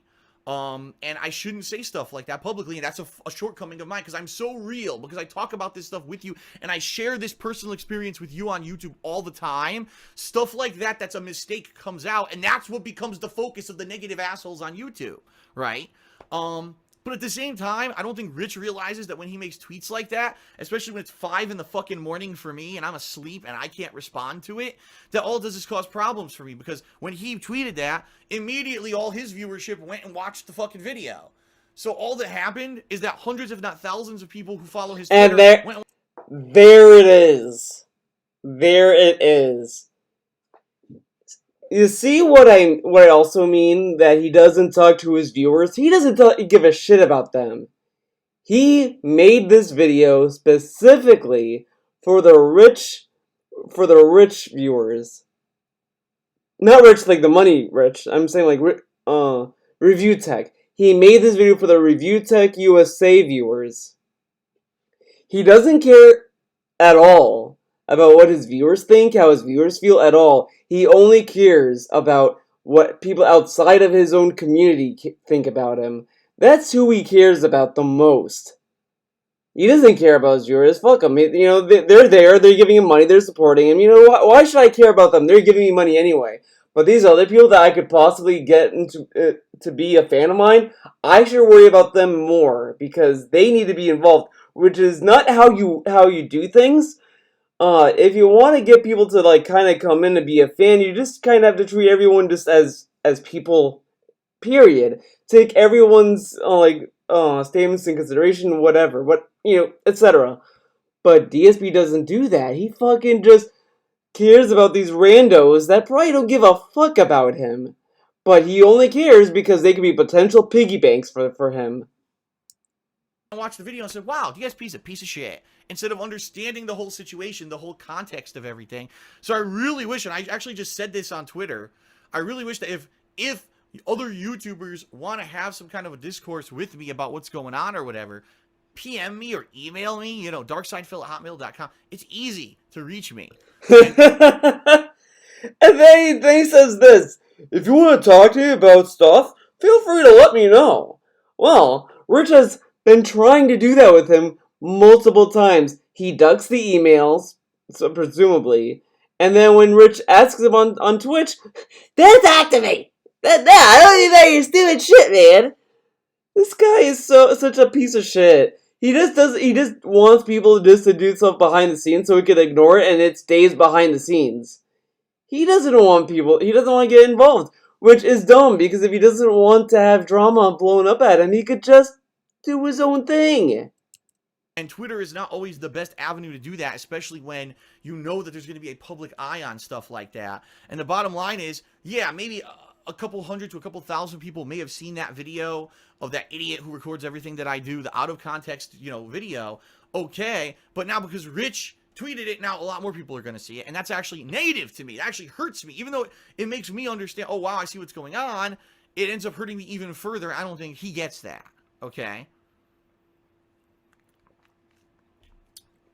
So now to end this video, allow me to explain many things, because I want to clarify for everyone definitively the truth of the matter. Because the bottom line is what you hear from everyone else on the fucking internet, and what you hear from this video over here, and this tweet over here, and these shitheads over here is not the truth. What you hear from me is the bottom line when it comes to myself and my stuff, alright? Number one, I am not quitting Pokemon Moon. There is this big mass just misunderstanding. I must have gotten like 20 to 30 messages in the past day. Are you quitting Pokemon Moon? I'm like, no. Where did anyone get that idea from? Never once ever in this entire discussion did I say that I was going to stop playing this game that I love. And then I give it, well, Phil, since you're quitting Pokemon Moon, you're a piece of shit. You're only doing this for money, obviously. I'm like, what? What? I'm not quitting Pokemon Moon. I love the game. I haven't even looked at viewership on YouTube to see if the videos are getting any views. I don't care. Pokemon Moon is the kind of game that I know I can play at length. It doesn't have to be a rushed game. It could be a game that I play at length and I balance with other games. So even with other company games like Final Fantasy 15 and other stuff, I can play Pokemon Moon potentially on and off till the end of the year as a fun playthrough, right? And I don't. And as a chill stream. Pressure. Right? I don't. I feel like the least pressure of all the games I'm playing, I feel like that's like the least pressure kind of game where I could just play it at my own pace and have fun with it. It just so happens right now, it released on Friday, I'm having a ton of fun with it, so I'm playing it heavily now, but I'm not pressured to have to rush and finish the game or anything like that. And I don't understand where this mentality is coming from, that people think I'm quitting the game. I never said that. I may stop live streaming it, but I'm not quitting it. That's when I'm really enjoying a game, I'm not going to just quit it out of nowhere. You know what I mean? I'll find a way. If I'm really enjoying a game, I'll balance it. And now I'll make a comparison here. Compared to a game that I'm doing and I'm really not enjoying it, I'm not going to continue it. And there's a lot of people who, well, Phil didn't finish this playthrough and Phil quit this playthrough. He rage quit this playthrough. If I'm not enjoying it, why the fuck would I keep playing it? You know? If I'm not enjoying it, why would I keep playing it? Fast forward to 2020, he plays a lot of games he doesn't enjoy.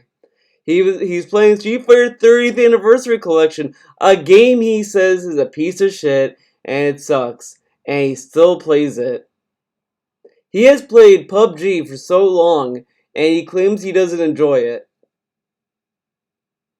His chill streams are full of games he does not enjoy, and it's stuff so that he could just have an easy night.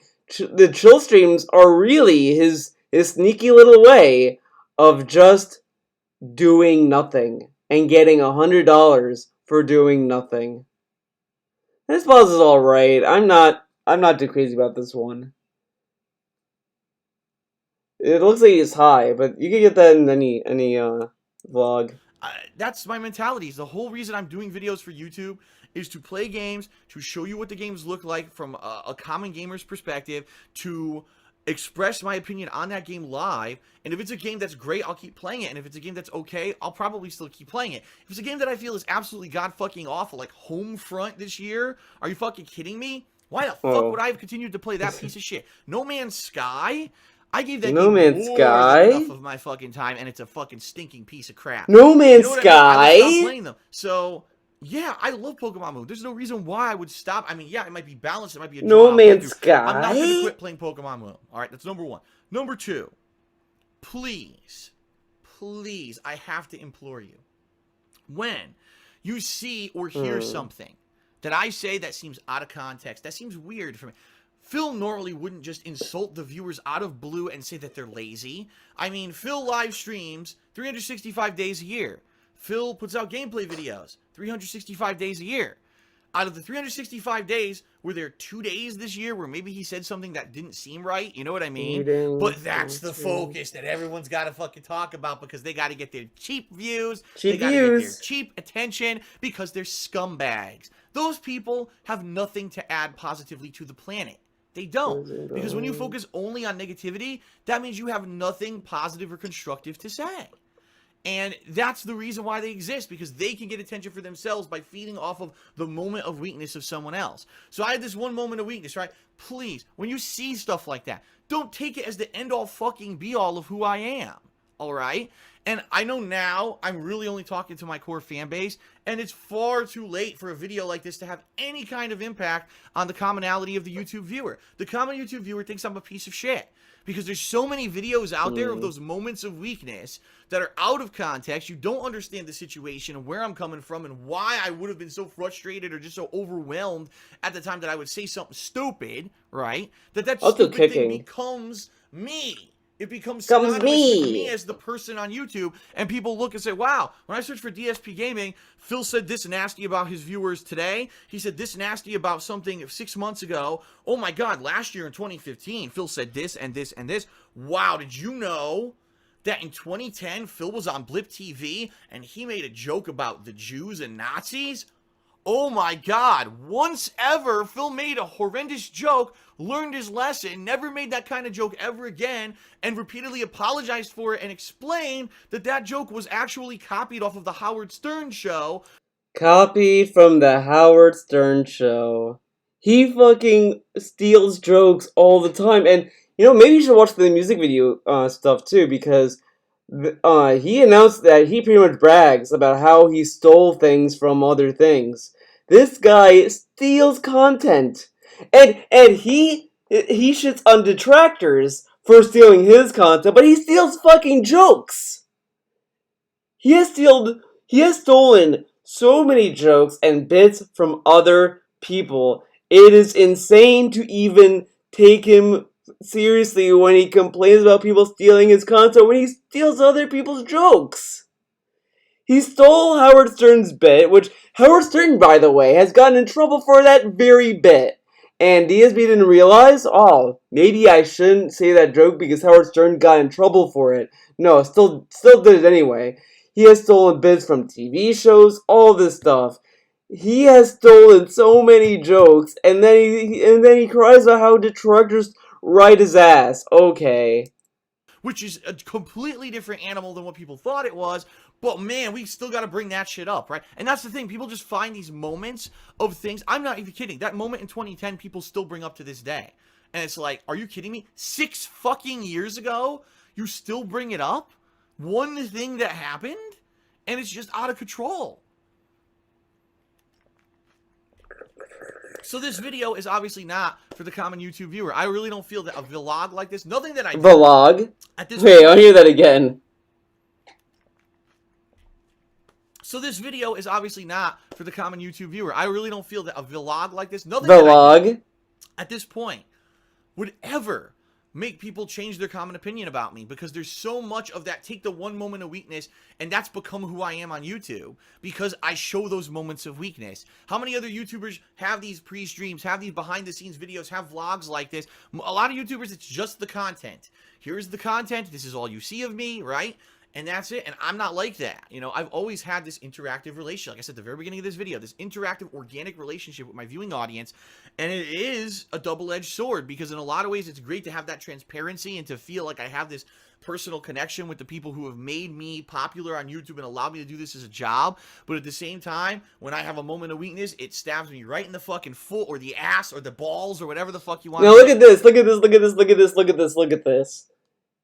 He tells us now, I learned so much that being transparent with you guys, hurt the lag red man. People did stuff that hurts me. Back in 2016. Steal the life insurance oh my money. god, steal the life insurance money. Oh man. Keep talking.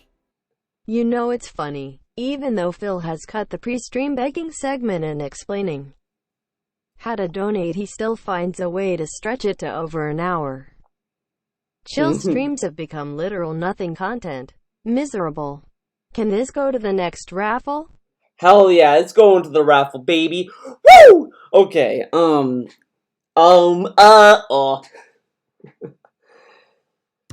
yeah, exactly. He has a talent. You know what? We're gonna. Oh no, I don't want to go through that fucking pre-stream. But on Minecraft's pre-stream, man, 1337, you reminded me of this. He literally was about to wrap up pre-stream very quickly. He was like, I have really nothing else to talk about. There's no, like, events going on in the news and this and that, all that. He then tells us in that same pre-stream, but I guess you're gonna do a Q&A. This fucking guy was so close of having a short-ass pre-stream, and then was like scared. He was terrified of ending pre-stream early to get to gameplay. It terrified him to have the idea that maybe he could give us more gameplay. That terrified the pig, dude. By the way, comics and stand-uppers can pass with their joke. To me, it depends on the delivery. Like, Howard Stern is Jewish, so I mean, I guess that's one way you can look at it. But I mean, again, if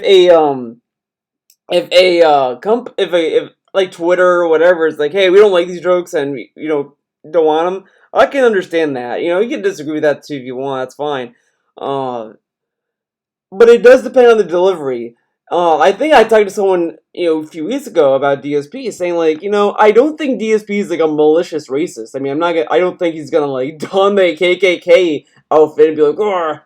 But I think he's just an ignorant person. I just think he has this ignorance about other creeds. Like I just think that his jokes that he does, are just not funny. I just think that they go on way too long.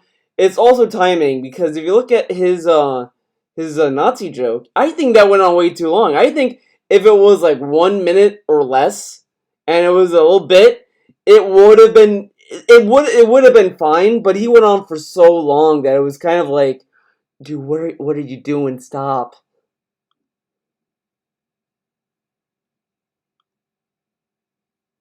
So I mean, that's how I feel about it. I think it's just kind of this little innocent little piggy guy that's a little ignorant with what he thinks and his jokes and all that. I don't think he's malicious in any way. All right, guys, the raffle has started. You can enter the raffle. Feel free to join it. Big ups and 1337 for the $3.50. Thank you. By the way, I did change the way the viewer canvas works a little bit. So $3 can go into two characters on the viewer canvas. So after this, I'll do another. I'll pick two winners from this giveaway. So if you enter it, don't worry. I'm gonna pick two winners, and you two are gonna be able to pick characters to be on this canvas. If you just want to tell me what you want immediately and all that, tip me $3. You'll get two characters on the canvas. If you tip me just $1 and you don't say anything, if this is a random $1, you just want to tip $1 or whatever, and you don't tell me a character, that's gonna go into a viewer canvas as well. So that's a little thing I'm gonna be doing. It's gonna be what I'm gonna do. So not only will there be a random, like, if I feel like giving you guys a free giveaway, I'll still do that. I'm not gonna like get rid of that. But if someone tips $1, you'll also get another chance at a raffle. So there you go. You got all these kind of ways, giving all kinds of stuff, man. And I also made it a Patreon perk. So if you're a patron, you can also get little thing for the viewer canvas. Day, right? And it really does frustrate me. So please, when you hear that shit, you gotta understand the one moment, when you think of that one moment when I did something fucked up, please compare it to the other ridiculous amount of moments where I didn't fuck up and the amount of enjoyment that you got out of my stuff. Because I think, unfortunately, what happens on YouTube is you get this kind of black and white judgment system, right? It's either the person's amazingly good or a piece of shit. It's one or the other. There's no gray area. Now, in reality, we're all a gray area. We're all human. We all have positives and negatives. We don't all show them publicly on YouTube, but in reality, we're all like this. We all have moments of greatness and moments of weakness. And is there a Cleo merch? Because not yet. I'll just say that. Not yet. So many people. That's why I'm seeing well, technically, technically, so many others don't show that side of anything, you know. And when I come out actually, video and technically there is. It's called the Viewer Canvas Season 1 poster that has a picture of Cleo on it. So technically, that's Cleo merch. But you know what I mean. You can find that out in the Gumroad store in the description below. I got a lot of merch up there. I got all kinds of stuff you could find. Say, man, I feel my videos are the best Let's Plays on YouTube because they're raw and unedited, and I'm not doing a paid advertisement like these other shills, and I'm not doing the cheap thing over here like a reaction video to a movie or a trailer for cheap views because I'm busy working on games. Yes, I do feel pride in my own work. Yes, I do feel that what I'm doing is good. But I'm not saying that other stuff can't also be good, but when I say stuff like that, people take it that way because it kind of sounds like that, even though that's not what I mean. I don't always express myself the right way, and people take that shit and say, oh, you're so elitist, and you're so fucking up in your high castle of your ego, and you don't understand that you're not the best thing on YouTube. No fucking shit. Like, of course I know I'm not the best thing on YouTube, right? Now, I don't think that the things that are popular on YouTube are necessarily the best things on YouTube either. I actually think that there's a lot of high-quality stuff on YouTube that no one sees because of the way YouTube works. And I've said that for years, that YouTube's system now is broken to the point where people can just follow a formula. And because they follow a formula, they get popularity on YouTube and make money, which is ridiculous because YouTube is not supposed to be a website where you follow a formula of production value. How do you know that? Having big bucks. How do you know? And, you know, putting a ton of time and effort into a fucking highly produced video to put out on YouTube like it's a highly made television program, and then you put it out and now it gets 1 million views. That's not what YouTube is about. That's never what it's been about. But ever since Google bought it out, they completely fucked the business and changed it into something it's not.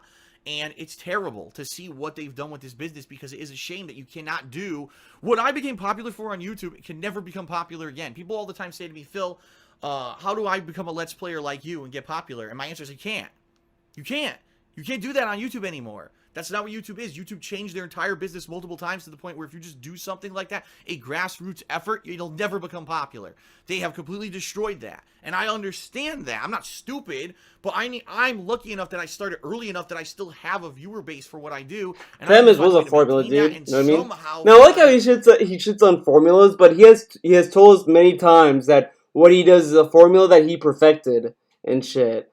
But he doesn't do formulas, guys. A little bit of growth, and that's the problem is every time I get a little bit of growth, it leaves. Earlier this year, I had a ton of growth. All my channels were doing better, and then all of a sudden this summer, and I have no explanation why, and no one can tell me why. Not one person has stepped up and said, definitively, here's what happened, Phil. You said this, and it turned everyone off. No one said that. And it wasn't like, it's just, how could it be popular one day and unpopular the next? I don't get it. KO Gaming was doing ridiculously well. And then all of a sudden, the video... Now, he says this, but the whole thing about things being popular one day and not popular the next, if you don't put any effort into what you do, people are not going to care. People are going to move on and do their own thing and just not give a shit. And that's kind of what happens. It's not there doesn't be a cause of it, but his content has stagnated for so long. The thing that I have an issue with DSP stuff like for KO Gaming, for example, Homer of the Revolution was a review he made that had a different formula to his reviews that he has not done in months or at all. So everyone loved it because it was a completely new thing he did. And after that, he never tried to improve it or push it more or to try new things. He just kept giving you the same review, just with a different game, and that can only go on for so long before it hits a plateau and it kind of stays there. And that has been a thing with DSP for forever. It's been his kind of shtick at this point. It's the same thing with the vest. This vest, I mean, he's he's going to get $100 all the time. Sure, whatever. But, these people are going to eventually, who knows how long it's going to take. It could take years, maybe decades. But eventually, people are going to start saying, oh, like, I kind of have a feeling that the next Vest Fest is going to be the last we're going to see, because I think that's going to be the point. If it's just the same shit he did for the 100 vest streak, if it's the same shit, that might lead to people just saying, yeah, I think we're done giving him money for this vest. We're just gonna get the same shit. And it's just gonna end. Sure, he could say, well, I'm getting new vest, dude, but I mean, that's only gonna go for so long. And it's gonna hit a plateau. I think the vest I think idea is interesting. I think the whole like milestone stuff is interesting, but after seeing that 100 vest streak, I cannot see if he gives that same stream for 200, it's gonna last. He has to change it. He has to do something with that stream that's gonna be extravagant, because he mocks people for bringing up that he got $10,000, because it's like, well, I didn't get $10,000 all at once, dude. But it's like the total of it. When you have a vest streak that counts how many times you get $100, it's not that hard to do the math to see how much money you got in total. So, I mean, come on. They're dumb enough. I mean, at the same time, though, yeah, I don't think his fans are that are that bright though either. So, videos just don't get attention anymore. I'm like, what happened? I didn't change. I'm putting out the same kind of quality content. I'm covering the new games. This is what people said they wanted to see for the rest of the year. Where did the attention go? Why do I have 24,000 subs on KO Gaming and I'm only getting like 5,000 to 7,000 views a video? I don't know. What happened? How do you get that much? I don't get it. If anyone can figure that shit out, that's what I need to fucking know, all right? I don't need to hear the one moment of weakness where I insulted I insulted people because I was fucking so frustrated about stuff, and obviously I'm an idiot for saying that, and I apologize for it. That doesn't help. And I think that's these idiots who they think that we're just exposing Phil and we're making him see who he really is so that he'll improve. That doesn't make me improve, you idiot. Putting a one out of context video. It's not going to help him improve if he sees that he's been an asshole to people. does he think improving is getting money? Is that improving? Improving, like, this is fucking stupid. Because if no one brings up that, hey man, you called your viewers lazy, that's kind of fucked up. You don't think that's improvement to realize that maybe you shouldn't have said that? Okay.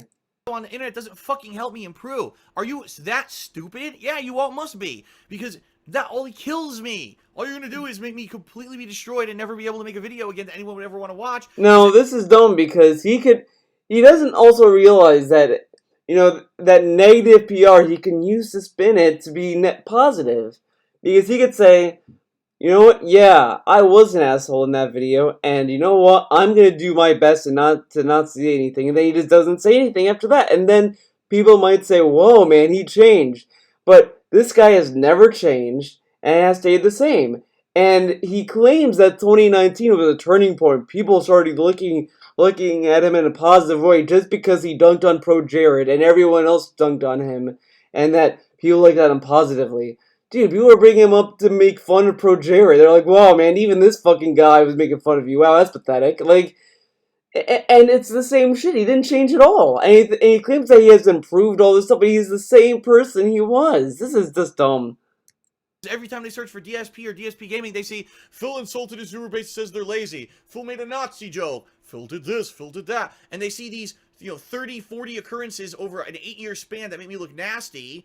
And of course, this is how you don't play videos, rather than, the 40,000 fucking great gameplay videos that I've put up on the internet, the hundreds of reviews that I've put up on the internet.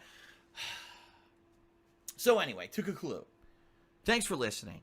Had to get this off my chest. I apologize for being stupid and being human and saying dumb things every once in a while. Again, with the, I apologize, I said something stupid, and this and that. He doesn't say, I'm sorry. He just says, I apologize.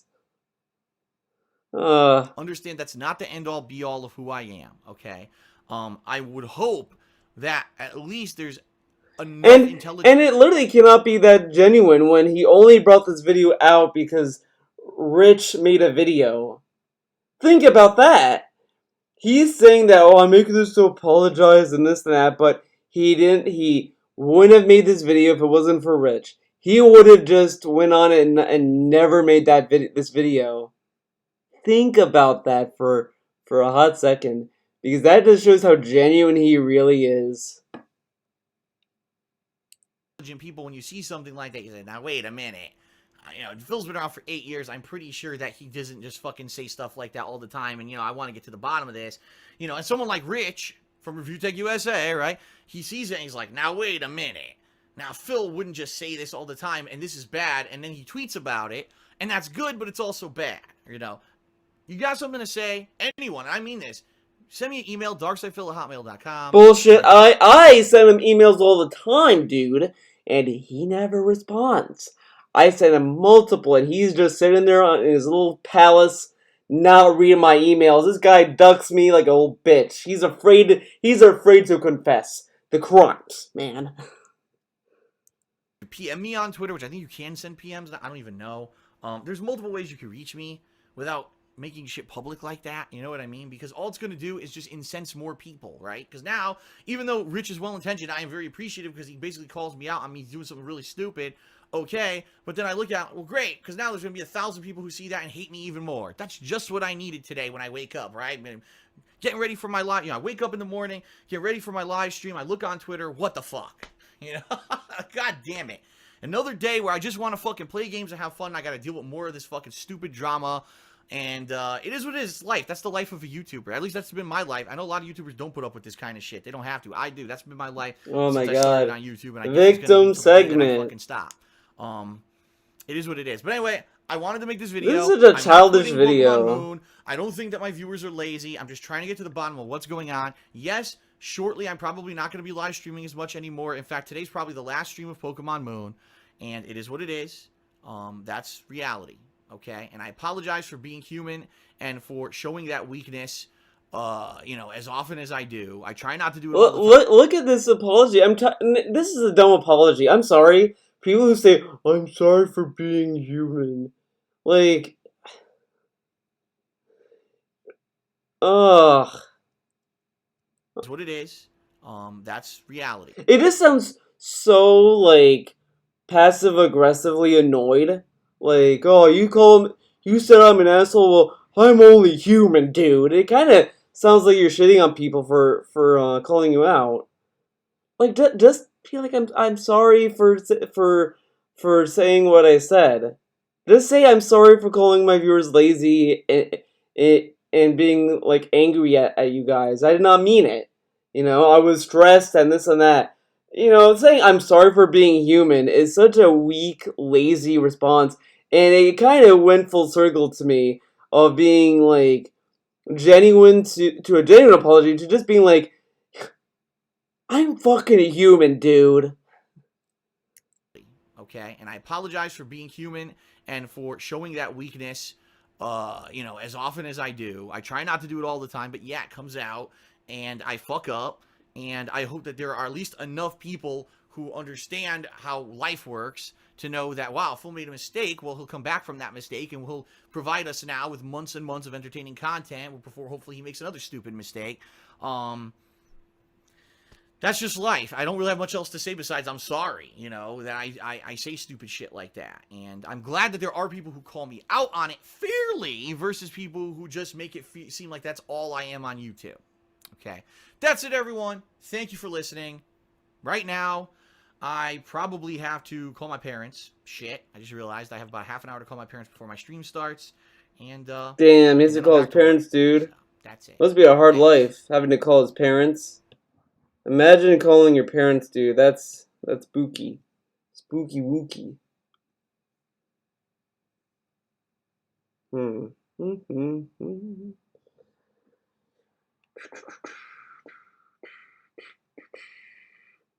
let's go to Snort Burnell. Snort Burnell might have something for us.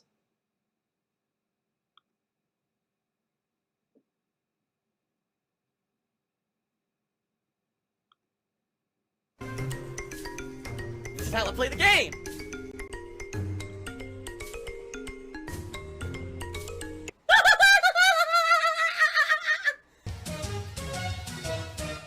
Let's see, I'm gonna get another prompt, guys. What am I gonna draw now? Oh my god! Let's do interactions. I did enough actions. Holy shit! That is an epic fucking intro, dude. And I have to warn everyone. Warning. What you may see right now is going to be absolutely disgusting.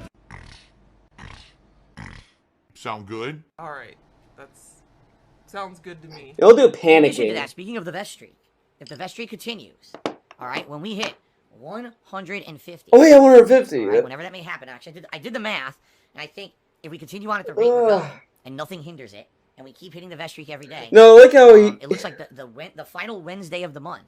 We may be. I like how he tells us, well, you know, if the rate that we're going, dude, you have to go at this rate because if people stop tipping, the streak is supposed to go down to 0.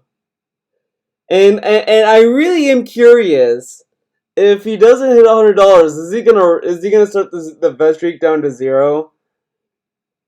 Because I have a feeling he's not going to. He's gonna give us some BS response like, oh yeah.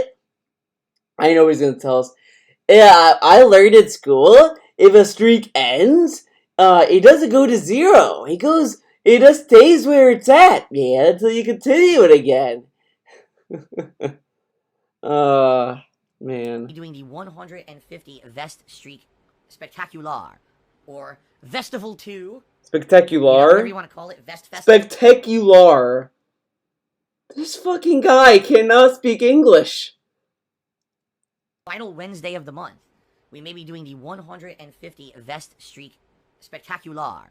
Spectacular. Vestival 2. You know, whatever you want to call it, Vest Fest 2. It's probably going to be happening at the end of this month. Okay? What will that feature? It'll feature another live DSP tries of some sort. It will feature possibly the appearance of a new vest. It'll feature us going back and doing some more retrospective stuff in regards to my music, which should be pretty fun to go back and watch the music videos and react to them. But also a Q&A session like we did last time, which was really fun. He didn't do a Q&A segment last time. Now, I like how he literally tells us in this that, oh, It's gonna be the same shit you did for 100. And you know what's low-key also hilarious? Is that when he did a 50 vest streak, it was like nothing, it was trash. But the 100 gets the event, and then 150 gets the same event. And then 200 will be the same event. He cannot do this for 50 fucking vests, but he can do it for over 100, dude. Will show up again, and then we'll just see. You know, I'll play it by ear over the course of this month and see if you guys have any other ideas of something we could do during this special vest event. Wow. Andy Dick tipped me $1. He says, your new Sleeping Dogs playthrough should be seen as a prime example of who you are now and how you've changed. People still hold against you, you know, your old videos where you make racist remarks against Asians. You haven't done any of that at all during the new Sleeping Dogs. Oh shit. I mean, yeah. Guys, I'm gonna say the vest. The giveaway is done. I'm gonna pick 2 winners, guys. First winner, Gasune Neku. Congratulations! You have won a slot. Now, it's time to pick another winner. Sponge the Bob. You also are a winner. So come on down and post your characters in the chat. Yes, you did. You are the winners.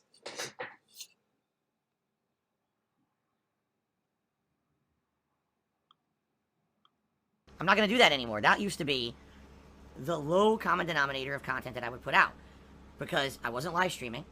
I wasn't direct capturing. Okay? What I was doing was basically trying to do these offline playthroughs where dead air was very prominent. I didn't have anyone to talk with, to have a conversation or anything. I didn't have any shout-outs to do. So I would constantly fill the air with these kind of jokes. These inappropriate jokes. Now, do I 100% feel that they're terrible jokes that were harmful? I mean, some people may have been offended. Most people were not. That's why I used to be popular on YouTube. Okay? But, given the modern climate of stuff, obviously, not doing these tasteless jokes is probably the better viable alternative. And let's face it, since I became an interactive streamer, I like my content better. You guys seem to like my content better. That's why I have so much positivity around my content these days, instead of how it used to be, where it was everyone's constantly saying Phil's going too far. Look at how many sexual and racist jokes he made in his playthrough, and yada yada yada, right? But you're right. If you compare Surge from Chrono Cross, sure. You will see the commentary has dramatically changed. You know, on purpose. Do that. Okay, that's truthfully on purpose that I've changed. Truthfully. All right, for the better. By the way. Opinion. I like the fact that I'm playing Sleeping Dogs now. We can have fun conversations, and it's not about me just constantly making stupid, insensitive racial jokes. All right. Now, there's some people who don't like change. There's some people who don't understand that things need to change over time, and they hate it. They're like, man, watching this current Sleeping Dogs playthrough is boring. Phil's not doing what he used to do. It's like, you have to understand, again, you can't always do the same thing and times change. Back then, and here's the truth, in 2012, that's when public opinion started to turn against me on YouTube. That's when This Is How You Don't Play debuted and became popular on YouTube. And that's the time frame. It was 2012 to 2013. When people were saying that Phil is no longer entertaining because he just does the same thing over and over. His shtick is the same shit. The same sexual jokes. The same, cultural jokes. The same tired shit every playthrough. And it's boring, and Phil needs to mix himself up and change himself and become more mature, especially because he's doing this full-time as a job now, and it doesn't look like he ever changed to be more professional. And people hated on me back then for it. They literally said, Phil's going to become a dinosaur, he's outdated, we need something new from Phil, because this is the old shit and it's not funny anymore. Okay? He's a dinosaur of the internet, he's done. Look at this, he's falling apart. Oh! Phil doesn't justify anything. He's really shooting himself in the foot. He doesn't listen to the fans. He doesn't listen to the fans. And he's not playing what we want to see. Therefore, he's a dinosaur, and he doesn't listen to feedback. See, he's a hypocrite. He said he listens. He doesn't listen. I feel that I have become a better content creator. I've become a more mature person, and I'm playing games to enjoy them, not to make it a giant, laugh fest. Or, you know what I mean? Like, it used to be, man, I gotta perform every moment of a playthrough. I gotta be making a funny comment or a joke to kill this dead air. And now I don't feel that pressure anymore. I feel like I could be myself and I could just have fun and hang out with you guys. And that's good what image. This dude. Do you really think in 2012 I could have done a 4-hour Minecraft stream? Fuck no. 1, 2, 3, 4, Hell no. 5, There was 6, no way I would have been able to make that entertaining. 7, 8 But now I games. can, because I'm different. I've evolved, right? So I hope you guys know that and you understand that. There's always going to be people who don't like change. And there's going to be people who back then liked it more than me now. That's okay. That's fine. And I understand that, but I have to understand that for me to survive, I have to change with the times. And that's exactly what I feel I've done. I feel like I've become a better person and a better content creator over the years.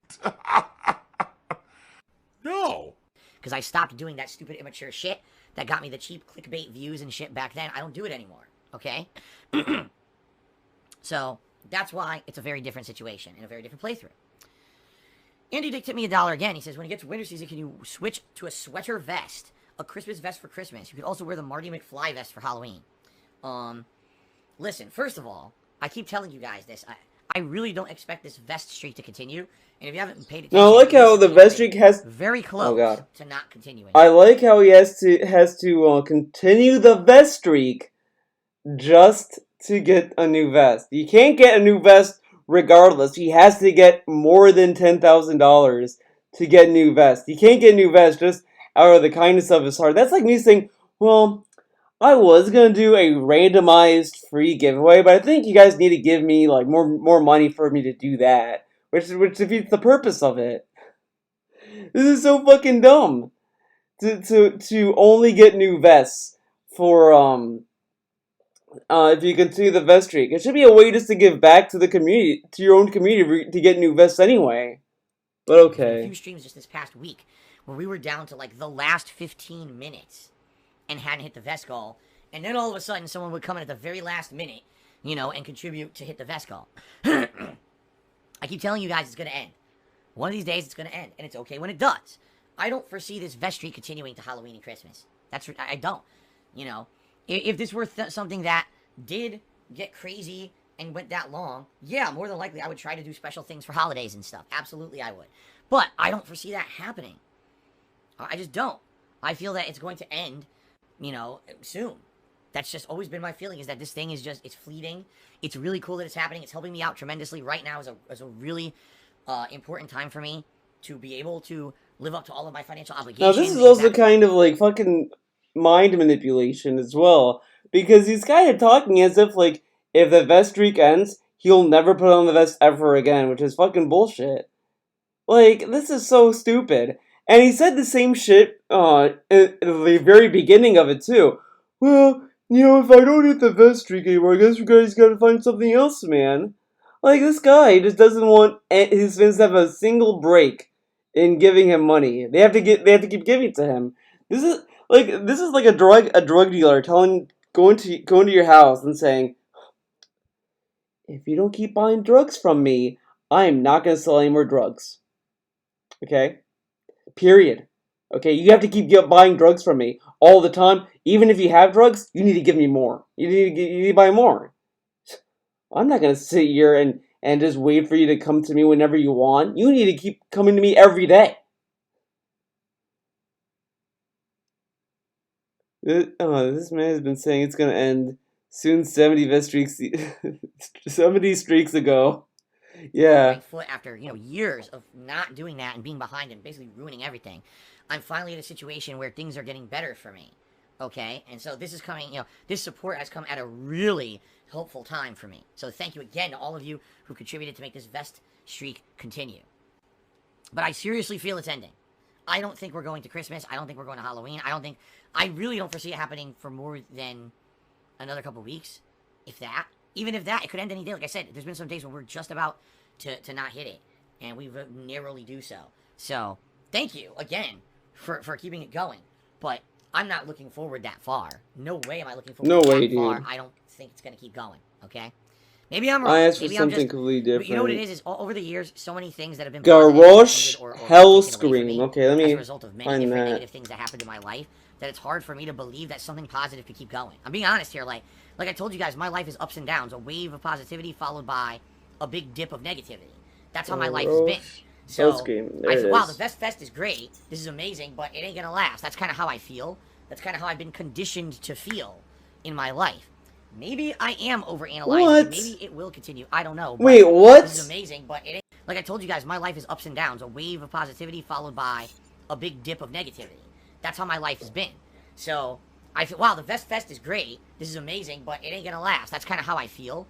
That's kind of how I've been conditioned to feel in my life. Conditioned. Maybe I am overanalyzing it. Maybe it will dude, continue. calm I don't know, but down. I don't get that feeling, you know. Droopy face goatee, probably an insult towards me. Took me $1.29. So have you ever faked enthusiasm while playing a game on stream? No. Absolutely not. However, maybe your mom faked enthusiasm when you were born. Oh, snap. Take that. Oh, I Oh did my it. god. I said it. Take that shit, The sassy, boy. the sassy Dip finger trying to insult snaps. me. Uh, Alrighty then. Thanks for the dollar tip. Boogie Woogie tipped me $1. Boogie Woogie. And they say, what's the status on playing SpongeBob? Still in your schedule? As I already said on this pre-stream, yep, we're playing it. When it releases, it's definitely happening this month. Thank you for the dollar tip. Oh my god, are you serious? Alright, at this point, I'm so over this. so I'm not over wasting time this. anymore on it. Someone tipped me again talking about mobile game shit. I'm so done with it. I am just moving on. I'm not even going to read this fucker's message. I'm just done with this shit. Kashmir Go, you are an idiot. I'm serious now. I'm going to tell you right to your face. You're a fucking idiot. You don't know what you're talking about. He says the IRS is not shut down. Alright then, allow me to ask you a question. Why are tax refunds on hold? Tax refunds have been on hold for multiple months, and most people are not getting a tax refund who filed early. Alright? My wife filed early. Now, it's funny he goes into this, right? It's really funny. It's pretty hilarious. Back in April, he told that he filed early. He filed early, he got his payment plan set up, all this stuff. And now, oh, well, I don't know if it's going to be filed, man. I have to wait. We have to do it in July. And when people told him, hey, man, did you hear that they delayed the tax stuff till July? He kept telling us, no, they didn't. I still have to pay taxes, man. I still have to pay, man. I still have to pay. It doesn't affect me. And then, when he went to that meeting, his 343 meeting, whatever, he tells Nancy, oh yeah, I'm gonna be filing in July because of the coronavirus, and then he never corrected himself on stream to his fans at all. And then when it becomes relevant to his pre-stream, they froze everything. So this fucking guy lied to his viewers. Big ups. He hasn't got her tax refund yet because the IRS is closed. Why can't I work on a payment plan? I would love to start paying them right now. The IRS is closed. You fucking idiot. If you fucking contradict me again with no evidence, you will be permanently banned. I'm just going to ban. I'm not gonna have dumb shits being in here and basically contradicting me constantly because they're assholes. I'm just not. I'm not gonna have it. You don't know what the fuck you're talking about, and you shut the fuck up. Fair enough? Okay. Now, continuing on here. Yeah, so that's the deal. You know, what I'd like to do is get back on this payment plan, figure out what I can afford. Well, there's no point in correcting him because he's just gonna weasel around and say, oh, well, yeah, business improvements, money that could be used for a safety net, money that could be used for retirement. You know, that's what I should have been doing all these years and I haven't been able to do. So that's my next goal here, all right, is to work on that, okay? So we'll see how things go, but, you know, as of now, I can't really do anything. I'm kind of in limbo, so. I don't play games because someone says I'll pay you to play a fucking game. I don't even know what you're talking about. What the hell's trespasser? I don't think so, bro. I need more money. I need more money. Yo, I do need more. Slip of the tongue, Freudian slip. I do need more money, but I need more information on that game if you want me to play. Freudian slip. I just need a paycheck. I don't care what the fuck I'm doing. I just need a paycheck. And a lot of people, they're stuck in that rut. They have a job or something that they do. They can't stop doing it. They have to keep doing it just to make the paycheck, to make ends meet. And I totally sympathize with all of you because I've been there for a lot of my life. I was in jobs I didn't like, and I simply did it just to make a paycheck. Okay? What do you mean? Honest faces, I have no idea why Kashmir Go got picked on. Because he lied. He's outright talking shit to me in the stream chat saying, I don't know what I'm talking about, I'm a liar. Dude, I have a fucking tax attorney. Right? I'm a person who I pay to do my tax work for me. Who's literally said, I reached out to the IRS multiple times in the last 2 months and there's no response because there's no one there, they're all on furlough until July. So what the fuck are you talking about? I'm not gonna put up with this shit. I'm not. It doesn't matter if one person got a tax refund, okay? You work at the VA. What the fuck's the VA? How do people get their Trump bucks? Because those are people who are still working. The people who are doing the standard work of filing taxes, they're not working right now. That's why everyone got a delay until July to file their taxes. And then in July, they're going to come back and start working on all the people who filed their taxes. Most people did not file their taxes this year. Anyone who did early, some people got refunds, and then when they went on furlough, it ended. That's what happened. I love how people here think that they know better than a tax attorney who works directly with the IRS on a daily fucking basis. I seriously love this. Alright, you guys know better. Obviously, the random people sitting here on my stream, right, know better than the full-time tax attorney, who this is his job to work with the IRS, who has pinged the IRS tons of times in the past couple of months for me, and it keeps getting told everyone's on furlough, there's no one to work with on a payment plan and tax returns and shit like that, right? Oh my God. You people believe what you want to believe. You go ahead and you drink the Kool-Aid and you believe your stupidity.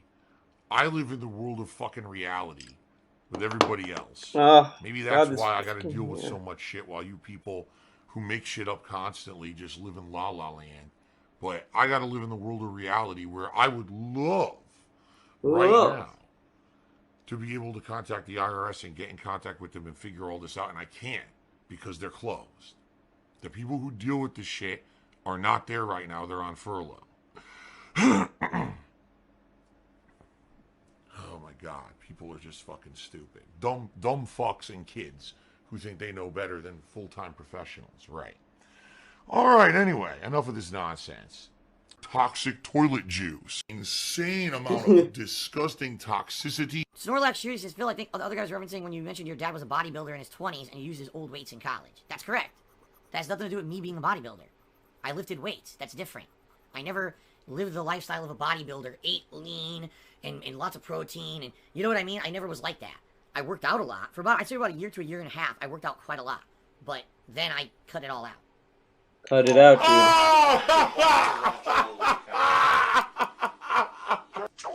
I'm good at lying. Phil has indoctrinated children. Indoctrinated children. Blatantly milking for money. It's a money pit. I don't appeal to my fans to buy me everything, and I don't have chargebacks. I don't want to listen to the Twitch music thing, because that's gonna give me a headache. I don't want to hear it, so we're gonna like. It's so painful to listen to his old ramblings. I like listening to like his other stuff. Let's listen to this. What's up, everyone? DSP and Candela here. Hi. And we are updating our gaming schedule for 2013 because we realized that we had a lot of things empty. Some more release dates have kind of come out for a lot of these games, and we wanted to populate it a little bit more and give everyone a rough idea of what to expect in the next few months. Just so everyone knows, this is actually based off of GameStop's release list. Actually, when I went to GameStop this past week, the guy who worked there printed those out for me. So these are the release dates per GameStop, which is where I'm going to be buying my games from. Keep in mind, there's going to be a lot of games on here that don't have release dates. For example, just to get these out of the way, XCOM, Watch Dogs, Deadpool, Destiny, Rainbow Six Patriots, Dark Souls 2, and the new Castlevania Lords of Shadow, none of those have solid release dates. So I haven't put them on the calendar, but when those eventually do get solid release dates, I will actually add them. What we're going to do is we're going to start up here in April, because we are in mid-April right now, and we're going to talk about the rest of the month and then heading through the rest of the year what we're planning on doing, okay? So, right now, I'm actually on some, time away from doing videos, spending time with Panda Lee. And so right now I'm on a hiatus, but when I come back on this Monday the 22nd, I'm actually probably going to do a stream later that day of more Injustice Online play. People really enjoyed the online play that I did of Injustice this past few days, and so I'm definitely going to be doing more that night. Starting this week in April, we're actually going to be doing a full 4-player cooperative playthrough of Dead Island Riptide. It's myself, John Rambo, Grog, and Mayor McJustin. That's right, the original team who did the original playthrough The original of team, dude. Dead Island a year and a half ago is coming back together this week to do a 4-player, both live stream on Twitch TV and also videos for YouTube. So you can expect that probably Tuesday, Wednesday, and Thursday. Maybe we'll beat it on Wednesday, and so we'll be doing something different on Thursday. Who knows?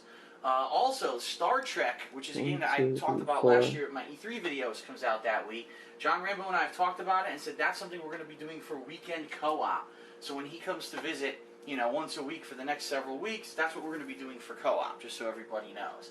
Now, I do know that we have a couple playthroughs, such as Guacamelee and also, Battle Block Theater, which we started. We are going to be continuing those, but we're not sure immediately when, because we do want to do Star Trek, because that's the new release. So, that's for that weekend.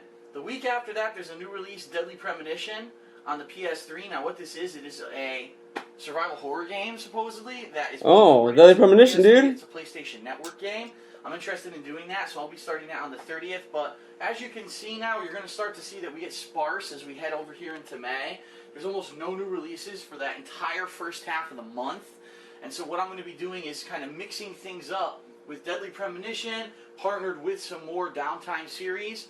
Right now, I am currently in the middle of Mass Effect 1 Evil Femshep playthrough, and I'm probably about, 70% done with the game. So I'm going to continue that, but once I beat that, we're also going to start Uncharted, Drake's Fortune, the first one? Yeah. Because that tied actually with Grand Theft Auto Ballad of Gay Tony, which is now complete, and I want to do that as well. So that's going to be the next one, but then I'm going to be creating a new poll, probably around that time period, where people can vote on the next Downtime game, okay? So that's going to be the first few weeks of May. Now, we just determined that this week right here, so it's going to be probably that Monday through Friday, I'm actually going to be going to Philadelphia with Panda Lee, and we're going to have a week in Philadelphia where we're going to do all kinds of stuff. And we're going to be not doing any new gameplay videos, obviously, because I won't be home, but we're going to be vlogging all week from Philadelphia. You're going to see all kinds of cool vlogs about restaurants, museums, and the zoo, and all kinds of cool stuff in Philadelphia. You're going to see this week on the King of Hate vlog. So actually what I should probably do here is actually write Philadelphia. Oops. Philly trip. Here we go. So that week is the Philly trip, okay? The Philly trip, dude. Now coming back from that Philly trip, this week here, the third week of May, actually it's technically the fourth week of May, Resident Evil Revelations is coming out. And this is a game that I played on the 3DS last year. I really the Rambo era. This is a remake for consoles, and apparently they're mixing things up. They're adding a lot of content. That I'll be doing that week, in addition to pairing that with, again, more Downtime series. And since I am seeming to like Injustice a lot, I'll probably be pairing up, streams and videos of Injustice, me playing that stuff online as well. The week after that, we've got 2 releases. We've got Fuse and Grid 2, so I'll be checking out both of those. Fuse! Remember Fuse? I remember that game. I kind of like that game, but man, that game. After that, which is the first week of June, we've got 2 releases on that weekend. On June 2nd, we actually have Marvel Heroes, which is a unique game. It's a free-to-play game, very similar to Marvel Ultimate Alliance. John Rambo has been playing this game in the beta quite a lot, and he really enjoys it. So it's going to be myself, John Rambo, our friend Joe, and also OJ is going to be joining us from time to time. We're going to be playing Marvel Heroes probably on and off all the time. And so we'll be live streaming it, we'll be uploading videos to YouTube. It's going to be a lot of fun. And the cool thing is, this is a free-to-play game, so any of the viewers who want to join us, would be able to. This week, the major release for retail is Remember Me, which is a new franchise from Capcom. Looks interesting. I'm kind of excited for it. This week right here is up in the air, and the reason it's up in the air Remember me? I actually asked Machinima about it 2 weeks ago, and they said we have nothing going on right now regarding promotions. However, last year they didn't even tell me about going to E3 until this week in May. So if there's a possibility that within the next month they might contact me and say something about it. But as of right now, I don't know if I'm going to be able to go to E3 or not. Now, if I don't go, it's fine, because we got The Last of Us that's supposed to be coming out this week. Some people are saying Friday, some people are saying Tuesday. It's kind of not solid. but I'll probably be pairing Marvel Heroes with The Last of Us with probably maybe more Injustice gameplay. Who knows? Then the week after that, I have to pay my damn taxes, which is going to suck. And then there's no new releases this week. So again, another possibility for another filler week. We'll do a poll or whatever. But this weekend here, awesome. SGC, okay, Screw Attack Gaming Convention is coming up. And I've talked a lot about this. We're going to be attending, myself, Panda Lee, John Rambo, OJ, OJ's girlfriend, who's actually one half of the team of Athena's Wink, which is a anime hat merchandise company. The one where I got my panda hat from. Right. Mm-hmm. So that's going to be coming up. It's going to be great. We're going to have a panel. We're going to have 2 vendor tables. I'm entering the Iron Man of Gaming tournament. It's going to be a great event. If you need information on that, the website is sgconvention.com, so go check that out, okay? The week after that, when we come back, you got Lost Planet 3, which is the major release. The week after that is a little confusing because there's this game, Painkiller, which I actually played the original Painkiller on PC years ago. Now, it's supposed to be coming out this week for PC, for Xbox 360, for everything, but the release date in the GameStop system was July 1st. I don't understand that. Maybe that's wrong, I don't know. But we'll see what happens with that if it actually does end up coming up in July. July seems like a dead month, but July is pretty much always a dead month when it comes to gaming. In the summer, it seems to slow down. And so as you can see here, no release there. So I'll probably be doing filler content, you know, new content, replay and or you know a game that people vote on. The week after that is Dynasty Warriors 8. As you can see, nothing. 2 dead weeks right there in the middle of the summer. Tales of Xillia, okay, which is a Japanese role-playing game, comes out right there. I might check that out. Another dead week. So basically, any of these weeks you see in the summer where there's no new releases right now, I'm going to be doing new retro replays, new filler content that people will be able to vote on, okay? And also, again, if I still like Injustice, I might be playing that. If we're doing Marvel Heroes, you might see some of that. So all that's going to be going on. As we approach the end of August, there's a rumor that Disney Infinity may be released sometime in the summer, and this is the placeholder date they actually have in the GameStop system. Disney Infinity is that new Disney game where all the Disney universes cross over, and then it's kind of similar to like Skylanders, where if you buy toys and shit, you unlock new stuff. I might check it out. I really doubt I'm going to be collecting hundreds of toys to play this game, but it might be a cool thing to check out to at least see what it is initially. Splinter Cell Blacklist and Saints Row 4 come out right here. So it's going to be huge right there, a huge busy week. The week after that is dude, he was willing to try out fucking Disney Infinity. Disney Infinity! August, we're going to be off, just like we were last year when we went to Florida. This year we're also going to an undisclosed location. So we're going to be on vacation, and we'll be doing vlogging from there, just like we did last year with Florida. Are we going to do Pirate Island this year like they said we were doing last year? Pirate Island, definitely. Or whatever that hotel is in Vegas. Now, as you can see, the rest of the year is very sparse simply because it's so early. You know, we're still in April. It's very hard to get solid release dates for the rest of the year. For the ones that I have here, we got GTA 5 right after I pay my taxes again in September. Rayman Legends is supposed to come out sometime in September, but doesn't have a solid release date. You mean the game that was supposed to be in February? Yes. If and when it comes out, I will be playing it. I just don't know when that's going to be. October is already looking to be a stacked month with the release of Beyond Two Souls, Battlefield 4, Batman Arkham Origins, Assassin's Creed 4. We don't know when the new Call of Duty's coming out. Usually comes in October or November, so that's going to be in the mix somewhere here. And there's also a rumor that Lego Marvel Superheroes will be coming out around this time of the year. So I've got that on there as a placeholder. November and December, we've got absolutely no release dates yet, but the thing is, everyone's anticipating that the PlayStation 4 and the possibility of the new Xbox are both going to be released in this time frame. If they do, obviously, you're going to have the launch of those consoles, the release day gameplay of all the new games and stuff. So that's what you can kind of expect for the end of the year. Now, the one thing that I do want to say is, as you know, I do spend time with Panda Lee at least once a month. So I don't have it on here yet. For example, for July, we haven't figured it out yet. She's coming to SGC there we go. With us, so there we go, guys. There. But for July, you got them up there. September. But I will be adding those later, and obviously I'll let everyone know when I'm spending that time off. But it's been working out pretty well so far. As long as I'm home, like for example this month, I'm uploading footage anyway. You know, it's even though I'm busy, I'm still uploading new videos every day, and people seem to be enjoying that. So that's it right now for the 2013 Planner update. Oh, excuse I hope me. that this kind of sheds more light on everything that I'm doing. I'm like burping a lot, dude.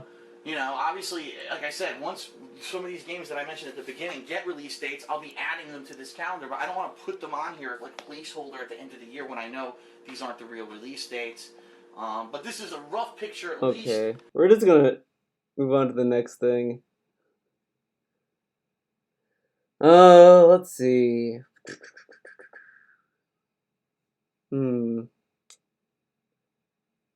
No, let's find an Eddie B video. Eddie B has classic vids. Let's sort by oldest. Let's see vintage DSP, dude.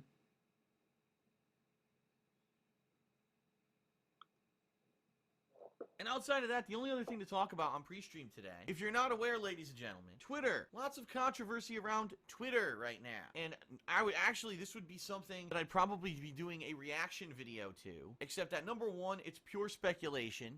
It's not a 100% confirmed thing. And number two, right now I'm so busy with gaming and everything else that I'm doing that I don't have time to do a reaction video, so we'll see. But right now there's a strong rumor, there's a story released by BuzzFeed.com last night, that this week Twitter will be adopting a new algorithm. This algorithm is no longer going to be, when you look at Twitter, you get to see tweets in reverse chronological order, meaning you get to see tweets from the newest to the oldest, which is technically what you would want to see, right? You go on Twitter, you're following certain people, you want to see the tweets from people who you're following from the newest to the oldest. Makes sense. Perfect, like a timeline, right? Twitter now, apparently, according to BuzzFeed, is going to change to a new algorithm, by which it is not going to be reverse chronological order, it's going to be by most popular tweets. And there's a lot of speculation here that unfortunately what's going to happen is celebrities who get everything they fucking say on Twitter retweeted and fucking, favorited, that basically those are going to be going right to the top and you're not going to be able to see anyone else's tweets. And the concern here is that Twitter has been a different kind of social media. Very different from, say, Facebook and stuff like that, because it's almost been a reactionary news source. When there's an event going on, like there's a new television show, there's an award show, there's a big press conference, right? What is this? News going on, breaking news. You can easily search in reverse chronological order, by the way, for people tweeting about topics, and you can get news a lot of the times before the news outlets even report the news. It's a really cool social thing that people have really grown to love. That's kind of the catch.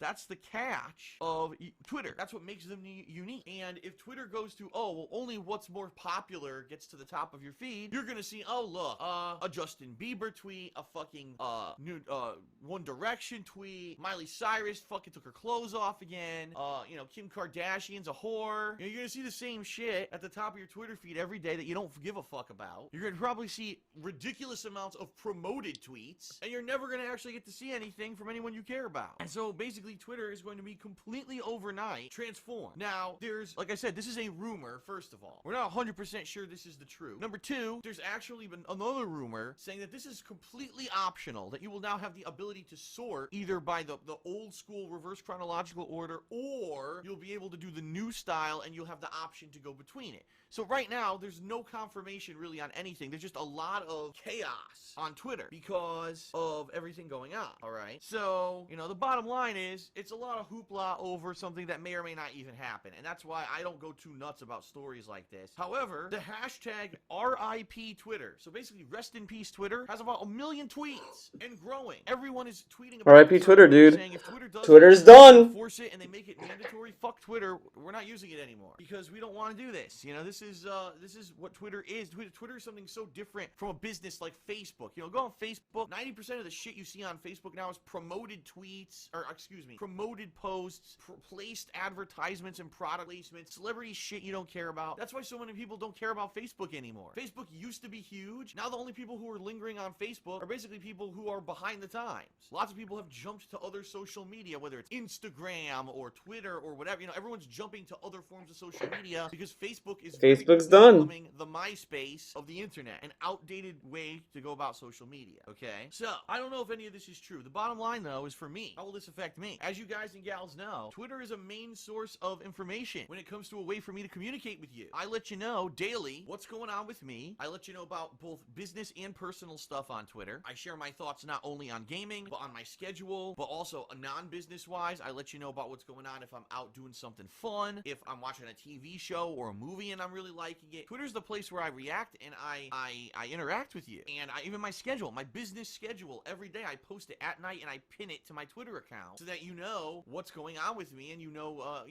if there's any updates or whatever besides what I put into the weekend preview. So the bottom line is, if this fucks up, and here I am, with my 20-some thousand Twitter followers. I don't even know how many I have because I don't even check anymore, quite honestly. But, I got 20-some thousand Twitter followers, and probably outside, let's face it, most of those are probably bots. So let's say, Let's face it. for the sake of argument, I have 7,500 active Twitter followers, right? What if all of a sudden you can't see my tweets anymore because they fucked up the whole site? Well, then obviously I'm gonna have to find another way to basically kind of, spread the word about stuff. I mean, it's that simple. I'm not gonna keep using a website that is not really set up to allow you to see what you want to see. If you're following me on Twitter because you want to know what I'm doing with my schedule and stuff, and now you're not gonna get it anymore, all you're gonna get is some fucking overbearing what else I can draw. bullshit, then I'm gonna stop using Twitter. I'll probably go to Instagram. I'm gonna stop using Twitter, dude. And I already have an Instagram. I'll find something else. I'll find another way, okay? And the bottom line is this. I don't know how many of you know this. I mentioned this last year, and a lot of people completely fucking lied about what I said. I said that Twitter does not really turn a profit. That Twitter, the investors of Twitter, examining.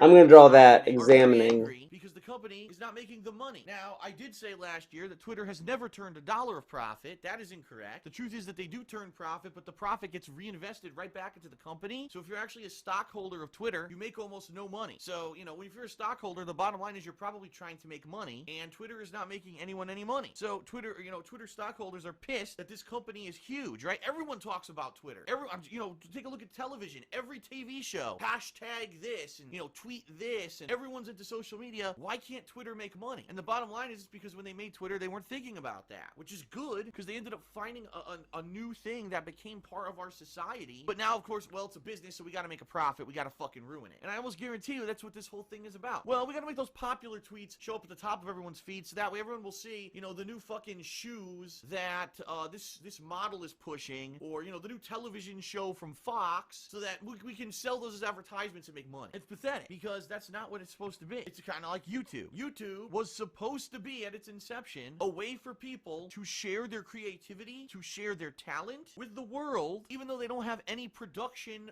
budget. So, you're a great singer, or you can really make a funny skit, or you're a comedian, or you're great at gaming, and you want to share that with the world, but you don't have anyone to invest tens of thousands, hundreds of thousands of dollars in you to make a super highly produced television show / DVD movie or whatever, right? YouTube's the place where you used to be able to go to get noticed. Not anymore, because YouTube completely changed. They changed from that into, oh look, the only people who get noticed on YouTube are the ones who've gone viral, who have bajillions of views. They're the only ones that show up in related videos. They're the only ones that show up in YouTube search. They show up in fucking promoted this, promoted that, in the search results, and no one on YouTube can really get noticed anymore because YouTube has changed to go completely fucking commercial. And that's what Twitter looks like it's trying to do. Seriously. Seriously, dude. Seriously. This has become a news source. It's been a way for people to interact. It's a way for people to follow other people who they find interesting. We don't care about that anymore. We gotta make money. So we're gonna ruin our fucking business by gotta make money. It's all about money. The super duper popular tweets will make it where you'll see them, and everyone else gets shoved to the bottom of the barrel because you're all the unimportant peons who don't make us money. The peons, dude. And it's another thing. Just another fucking peons, man.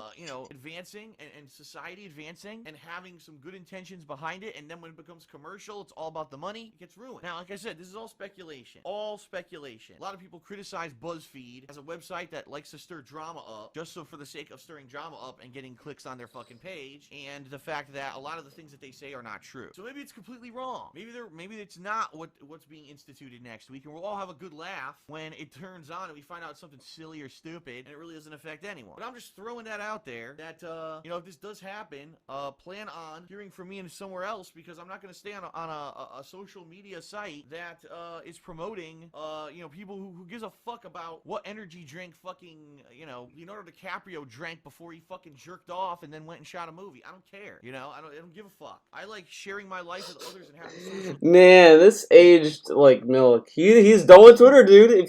If they fucking promote people, I'm done with Twitter, man. I'm done with them.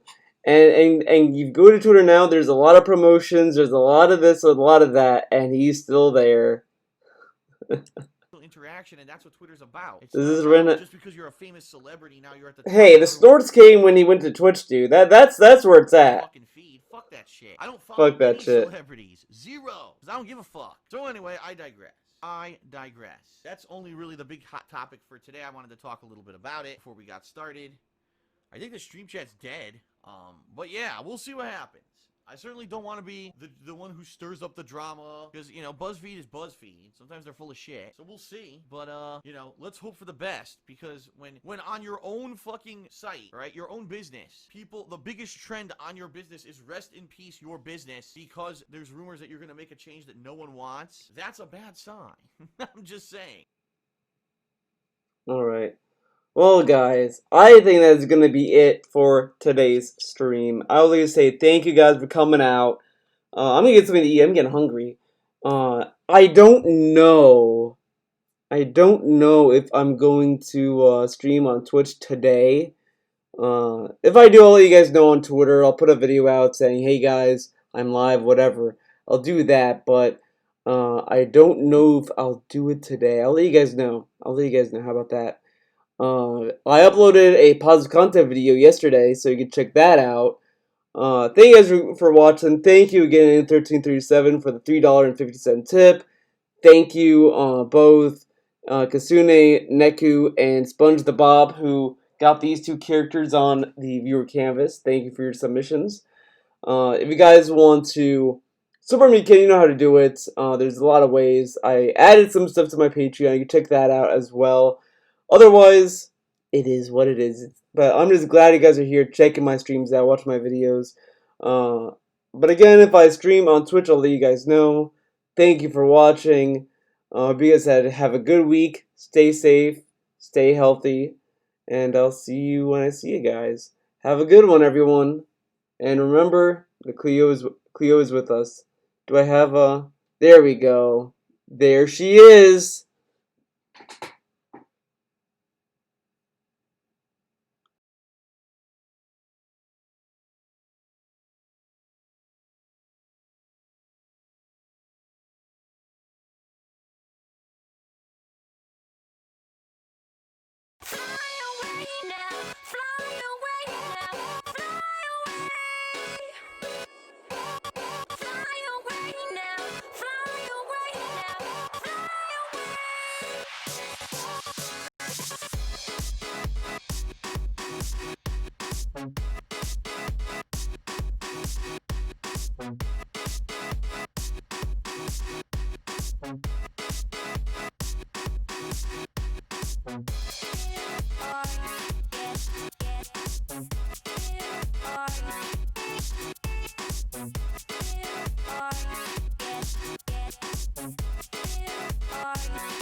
Hearts stood still when we first met. I thought we'd be together